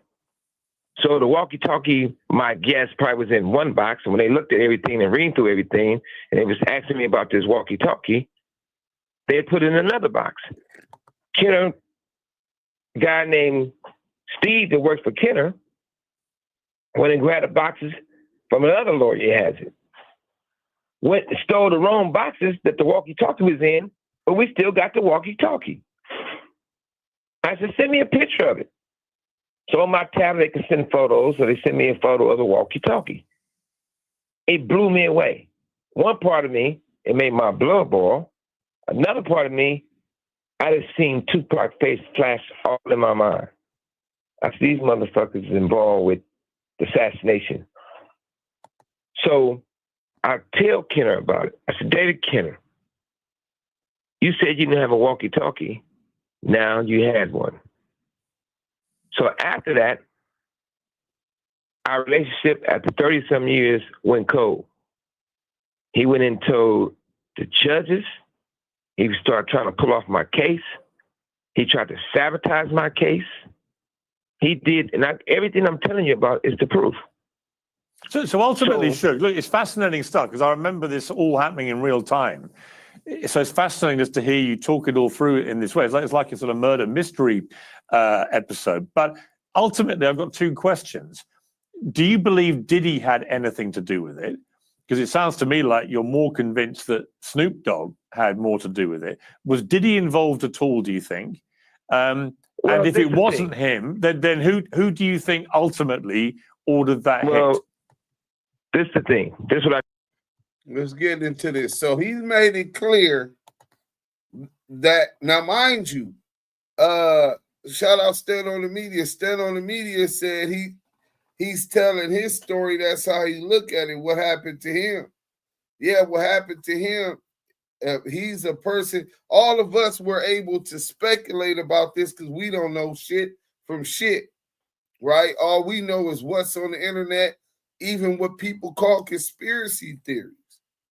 So I believe some of what they call conspiracy theory. I don't believe that it was just such a conspiracy. But I'm not at the murder scene, bro. You're not at the murder scene, bro. Suge is at the murder scene when Tupac is hit, homie. Suge is CEO of Death Row Records, claiming that there was a hit on him at the time. And if he's telling the truth, he filed for that. He didn't just implicate Snoop Dogg. He didn't just implicate Dr. Dre. He didn't just implicate David Kenner. He didn't just implicate Reggie Wright. Reggie Wright, the police. So there's an argument to be made that that's not telling because he's the police, right? But bro, if you're at a murder scene and you're going public after what just happened with Big U and Loose Cannon and Whack 100 on No Jumper, and that being in that indictment, in all of these cases, Boosie get caught on the video, a nigga going live on Instagram, he get caught with a blammer. Bro, the cyber police have a budget. The feds have a budget. And if you're providing this type of information about a murder when you were on the scene, it's no longer speculation. This is a confession, bro. And I'm not sure that y'all seeing that. You know what I'm saying? Nigga, y'all think I wanted to fry Suge? Nigga, this nigga fried himself. He going after why I didn't even hear all of this shit, bro. He going after a war with Reggie Wright, rightfully so. Reggie, I believe Reggie stole from this nigga all kind of shit. I don't know why he was still talking to Kenner and Reggie, right? But if you gonna hold CS2 back accountable, if you gonna hold and he's calling them informants and calling them police, at some point, a nigga gotta say, well, hold on, what's different from what you did to what they do? Rats calling rats rats. Shit nasty, right? This shit is nasty work. Let's get to these votes real quick. Let me see where y'all standing on these issues. And stay active in the chat. So we got 40% of y'all who voted that say, 41% say Suge is riding on Snoop and Dr. Dre to get out. 30% said no, he's not riding on Snoop and Dr. Dre. 31% saying he's about to rat on Reggie Wright Jr. And he's already ratting on Reggie Wright Jr. Nasty work. Let's get to it. I do know. I know KPD, who I've been knowing since little Pop Warner football. KPD says that Puffy and them approached them and gave them money. KPD says if he go to prison for, this is his words, KPD says if he go to prison for the Tupac murder, Reggie Wright Jr. gonna go to prison for Biggie's murder. So all these things going back and forth. Who knows what? Absolutely what? What we do know, money was paid out. What we do know, according to these guys, to the police, not the police actually doing the investigation, the cricket cops. You got to remember. Did you ever ask Diddy directly if he'd been involved? Well, that question would be no. Since all this happened, I never had a situation to have a conversation with Puffy. Majority of the time, Puffy see me, he going out the back door or going down the street somewhere. Only time that I ever had a conversation with Puffy, and it wasn't even a real conversation, I was at the Roosevelt Hotel having dinner. Somebody came over to my table and said, Prince wants you to come watch his show right now. I said, Prince performing? I said, yeah. And Prince a real gangster. Prince, he liked the bullshit. So I go in and they set me at a table with Puffy, Nas, a few other people. Prince playing his guitar and he walked to the table and looked at me, looked at Puffy and started laughing. You can tell he planned the whole thing. Next thing I know, I lean over and tell Puffy a few words. And before I can finish my sentence, Puffy gets up, his people gets up, and they cover him with coats and run him out the hotel. And what were the words you said to him before he ran? You got a lot of explaining to do. Rat well, I ain't gonna cuss on your show. I said, you got a lot of explaining to convince me that you didn't have nothing to do what they said you did. So that's that. But you got to remember one thing. I'm not here to bring a person down in hip hop. The culture of hip hop is so important. That's what it was like. so powerful. It could have been done so great. But I still stand behind what I stand behind. I mean, these. No, but crooked Suge, cops- look, I'm going to come to Diddy's case, which I know you have a view about, where you think he should walk, and many people I interviewed Ray J who said the same thing.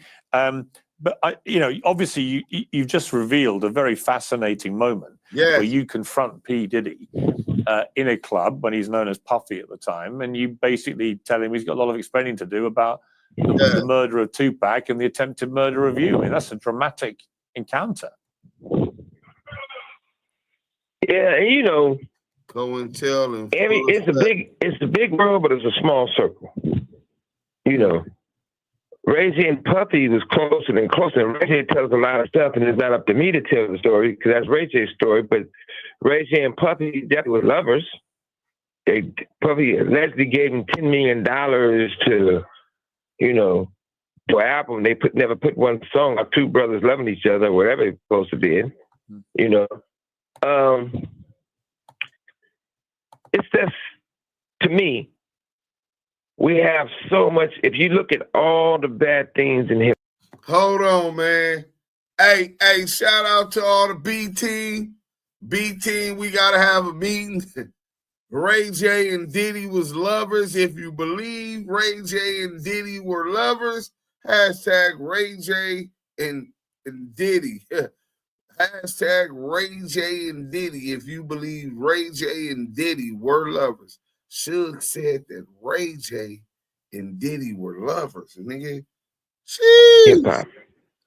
When it's all said and done, it comes from did I just to be clear what I think you just said, Suge? You just said that Diddy and Reggie were lovers. Is that what you said? Ray J. I said Ray J and Puffy was lovers. Really? Yeah. Was that well known? Of course. But ultimately, Suge, do you believe that Diddy and or Snoop Dogg were directly involved in that shooting? I believe that I'm putting it to you like this. We gonna judge because Death Row. You take Bad Boy. Puffy and I was friends. When Puffy would come to LA, I could pick him up from the airport a lot of times. We'd hang out. If I do an event in New York, Puffy then came to my event and DJ the whole night for free. Ray Diddy. So you can't say we wasn't friends. But later on, right, people from Death Row and people from Bad Boy, regardless if they securities or not, they remain friends. And I didn't tell my people, you shouldn't. I'm quite sure Puffy didn't tell his people they shouldn't. I don't think. I'm not in his head. But I do know this. We was going to an event, the Soul Train Awards. When we was going to the Soul Train Awards, me and Pac was in one car. We had a bus and a whole bunch of more cars. It probably was 100 deep. But everybody had tickets. Reggie Wright Jr., who's head of security for us, Diddy hit it first. Called take that. Bad Boy people and the police who's doing security for the Soul Train Awards and said, hey, only let Suge Knight and Tupac in because they got almost 100 guys with them. You don't want no problems. So eventually, our guys had to bust past the police. He wanted me and Tupac to go in there and fight all those guys by ourselves. They even pulled guns, right? But our guys came in, and that's what happened, right? When you look at that situation, and you look at it's a guy named Gene who does security for Puffy. I know what the recordings say, what people say, and what the proof is. What Reggie Wright Jr. says. By the way, I always say this because he liked me to call him Pork Butt because he happy about that because that's the name Pac gave him. What Pork Butt says is that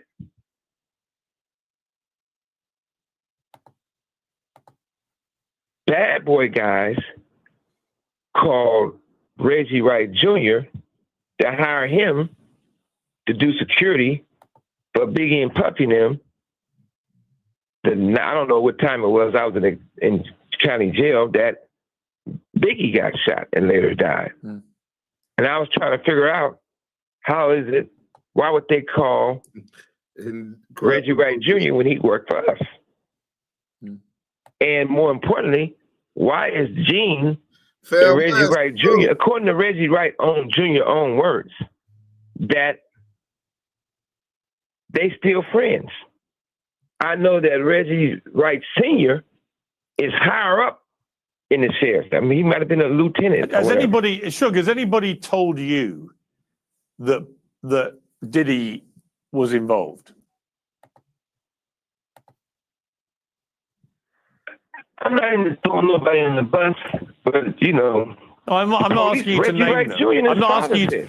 I'm not asking you. I'm not saying. I'm not asking you for a name. This is the thing. They said that.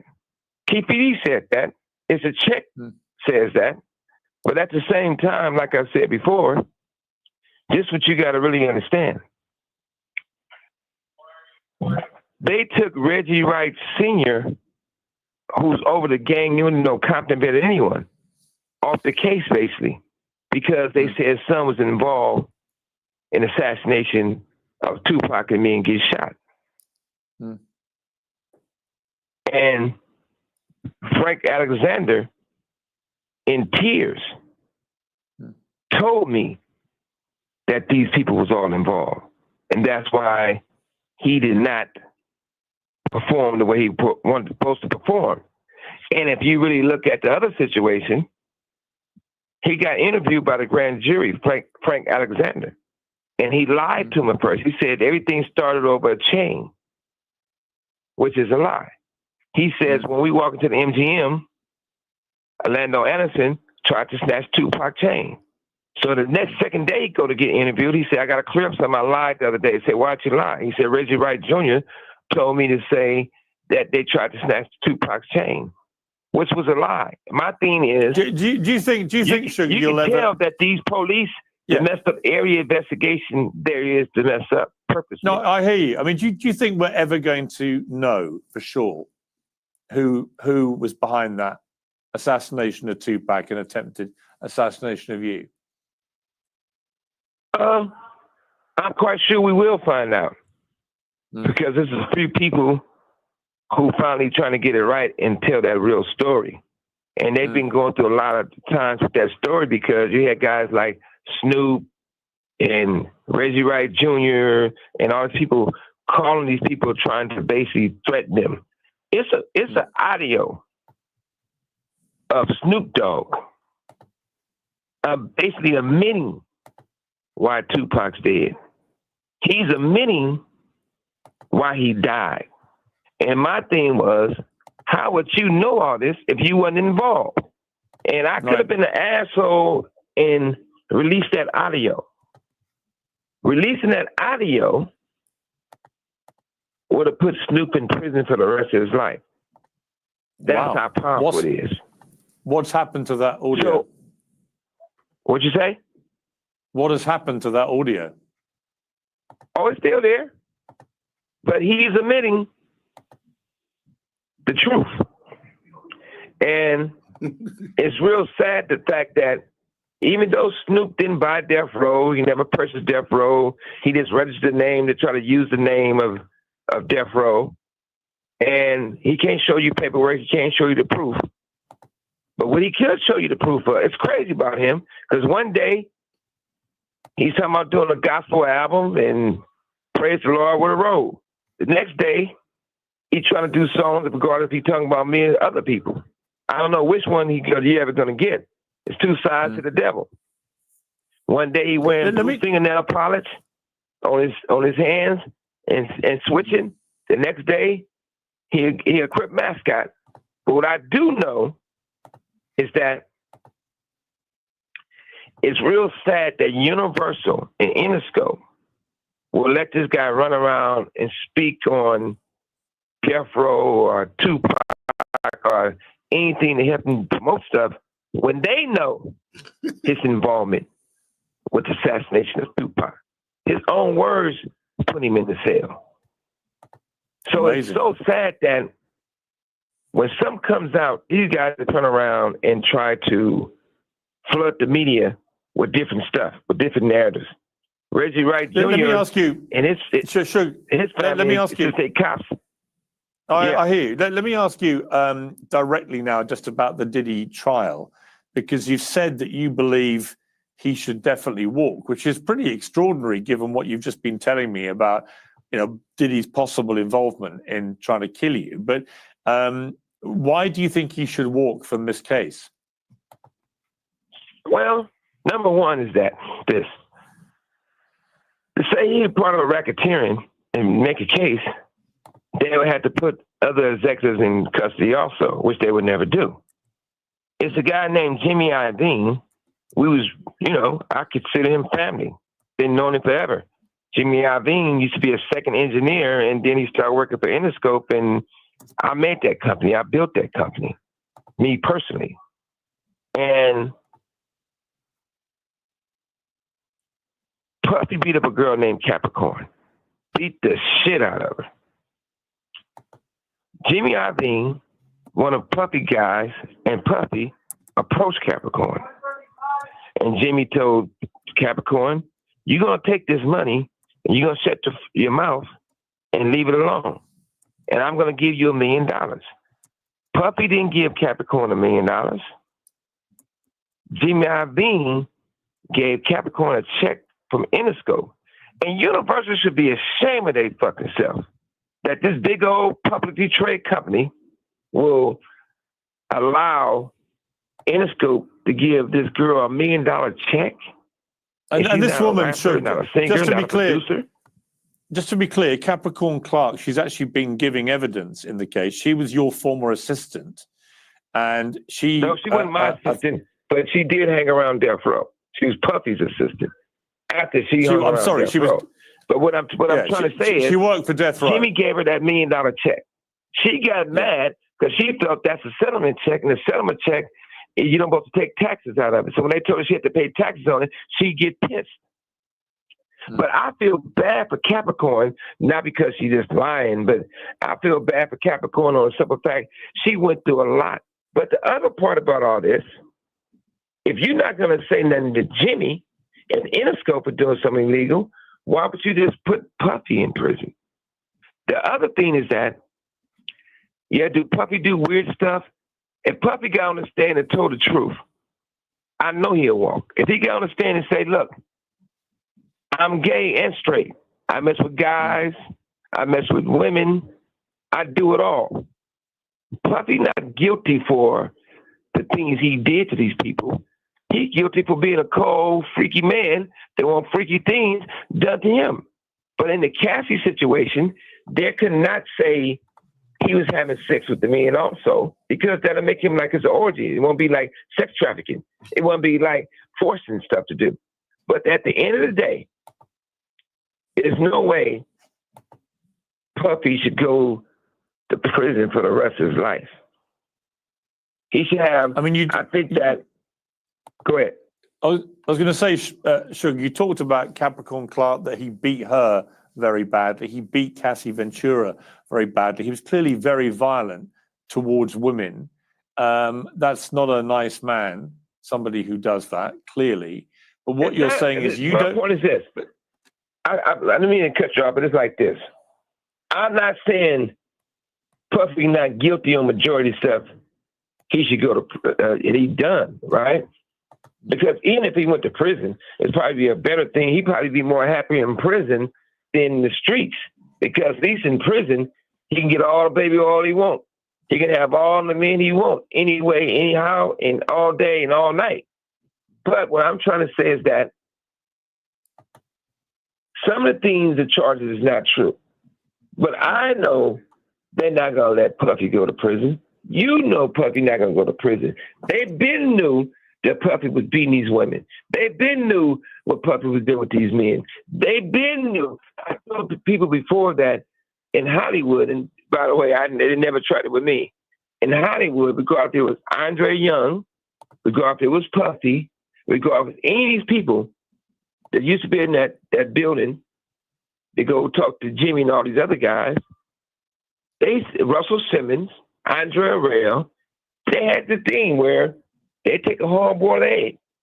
And it sounds nasty, but if the egg can go in these guys' rectum and it don't bust, they think they're doing a great job.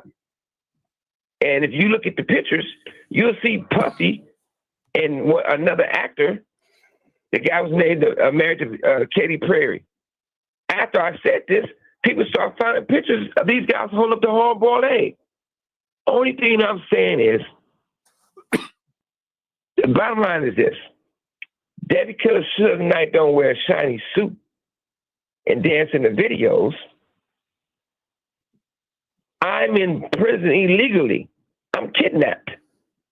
If it was anyone else, they'd give me a award and I'd be free. But since that is the other way around, they can get Puffy telling people they want to kill me. They can say they come in with guns to kill me. They can say they come in and do this. They can have a people who shot me in one do songs about shooting me. If you look at those people, who is those people in bed with? That's the question. It comes back to Puffy. If the FBI can tell me that they're trying to kill me, if authorities can say they're trying to kill me, and I've been shot different occasions, and the very first time boiled egg, they try to kill me, and I get away, and somebody happens to die, and I get to go to prison. When you really look at it, Puffy had sex with too many higher up people in the industry. Now I'm not talking about women to get convicted. That's what I believe. You're talking about senior male record company executives. Exactly. Extraordinary. Let me just finish, Suge, by asking you this.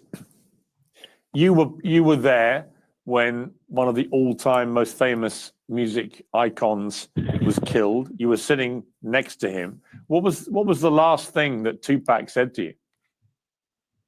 Well, the crazy thing about it, nobody followed us, nobody came, nobody come to help. And as we sitting there, I looking at him, he looking at me.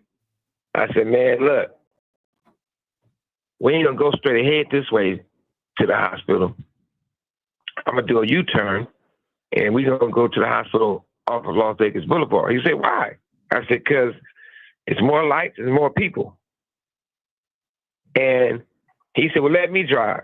I said, I'm driving. He said, man, you bleeding all through your head. You can't see, I can see. And we was listening to oldies at first, but on the way towards the strip, he put in a song that says he did it about me. And I said, I did, you know, that's me talking about you. The song was, you ain't never had a friend like me. I take your collect calls, you shot of the last Hennessy. And as we riding down Las Vegas Boulevard, the police ran us off the divider and fucked the tires up and pulled guns on us and was talking about killing us. So I always think about that. For a long time, I wasn't able to listen to Tupac's music because it put me in a place of anger, rage. And my mother, who passed away when I was in county jail, always told me God loves me. And I know I'm not perfect. And I take accountability of everything I do. And I listened to my mother to try to make myself better, to improve myself. And I'm going to say this, and it's very important I say this because it's true. Some people can't be helped. There's a guy named Reggie Wright Jr., and I say this guy's name a lot because he keeps lying all over the internet about Tupac, and he know what he did. So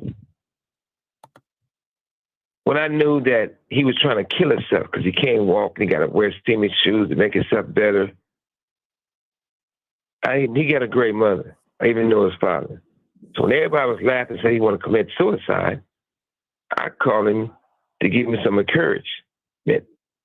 He goes and take that to be negative and try to bring down everyone, mainly because he hates Tupac. If anybody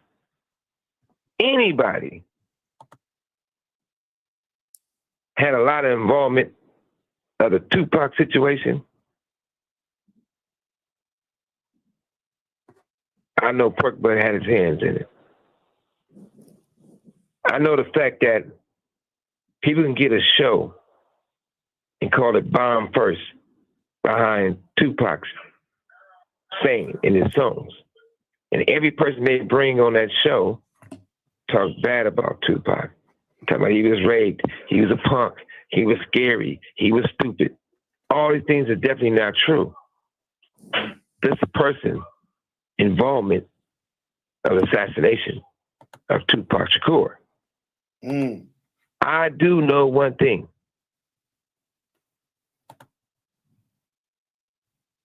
Crooked cops destroyed hip-hop.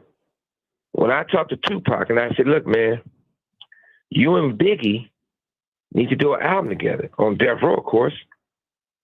We can make it 4 CDs in one package. Reason why I said that, I was in the hotel room, me and Tupac. All the bitches was, in the bedroom, in the living room, the penthouse talking. And he was on the phone with Biggie. When they having their conversation, I didn't see enemies. I seen that Tupac was hurt because he loved Biggie. And I knew Biggie loved Tupac. The reason we bothered Tupac so much about Biggie because he felt Biggie set him up when he got shot in the studio in New York. And that's all he wanted to say. But Biggie, I used to beg a bitch to let you sleep on the couch. Biggie, I always held you down. You my brother. At least you was my brother. And then now he put Biggie on speaker. And you can see Biggie telling Pac, I would have never set you up and, get shot. That wasn't me.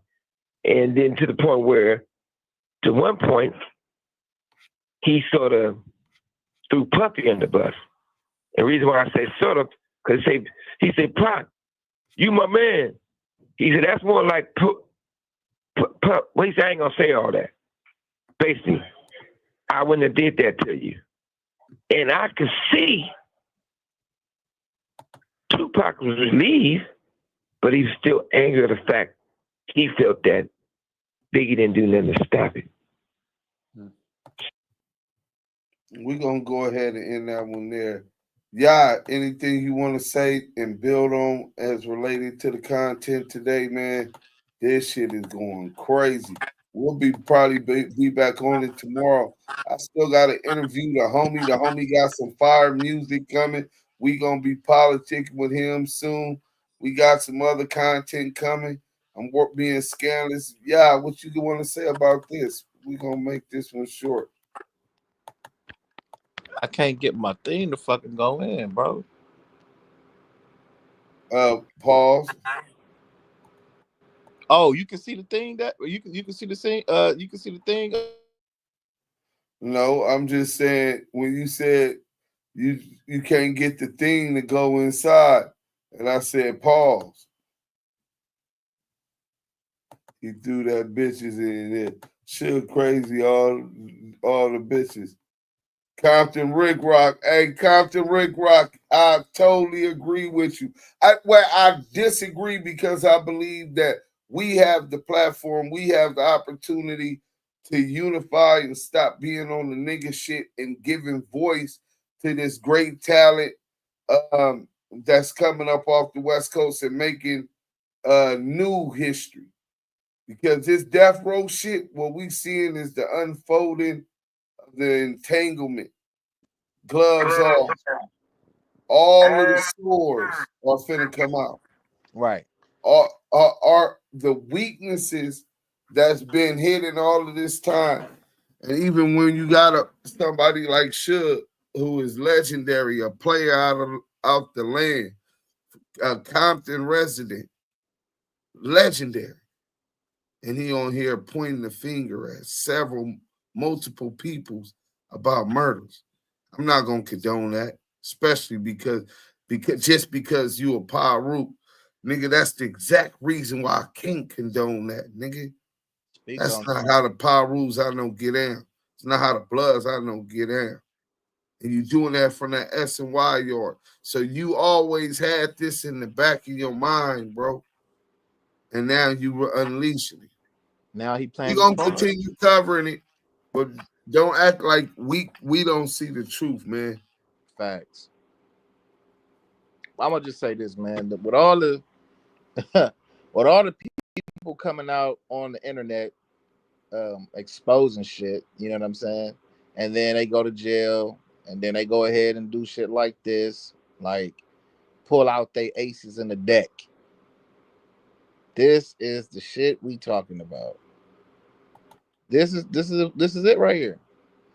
You got Suge Knight, a mogul, somebody who been around. Yeah, my bad, y'all. The chat is going in, bro. Y'all crazy. This shit is sad, man. You know, a lot of dudes looked up to this dude, man. One thing I can't do is look up to no snitch ass nigga, bro. I will never. Only thing you can do for me is show me what not to do and what not to be.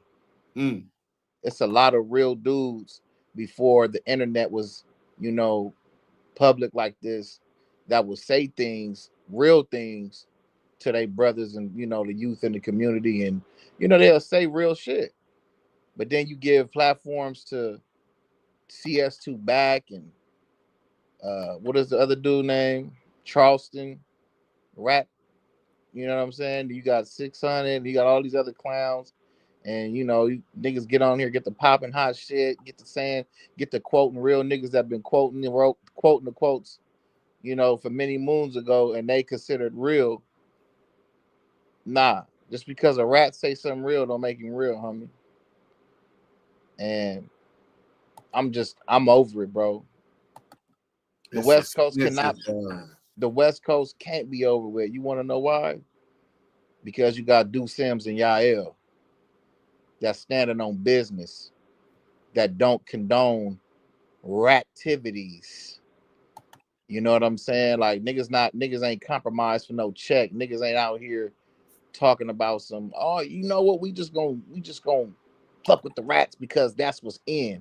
Well, real is rare. And like Dude say, that could be to your own discretion. But guess what? We stand on business over here on the Damu Kiwe. And we don't do what we're exposing. You know what I'm saying? We don't harbor, we don't selective politic. We stand on it. And that's just what it is. So if y'all feeling that, stay tuned. Y'all done tuned in for what? 2 hours hot content, giving you the hottest content on the internet. Salute to the chat. You already know that's where it's at. Salute to the mods that was on their job, and salute to the friends that tapped in. Make sure you guys like, comment, and subscribe to this content. Salute to all the platforms that tuned in.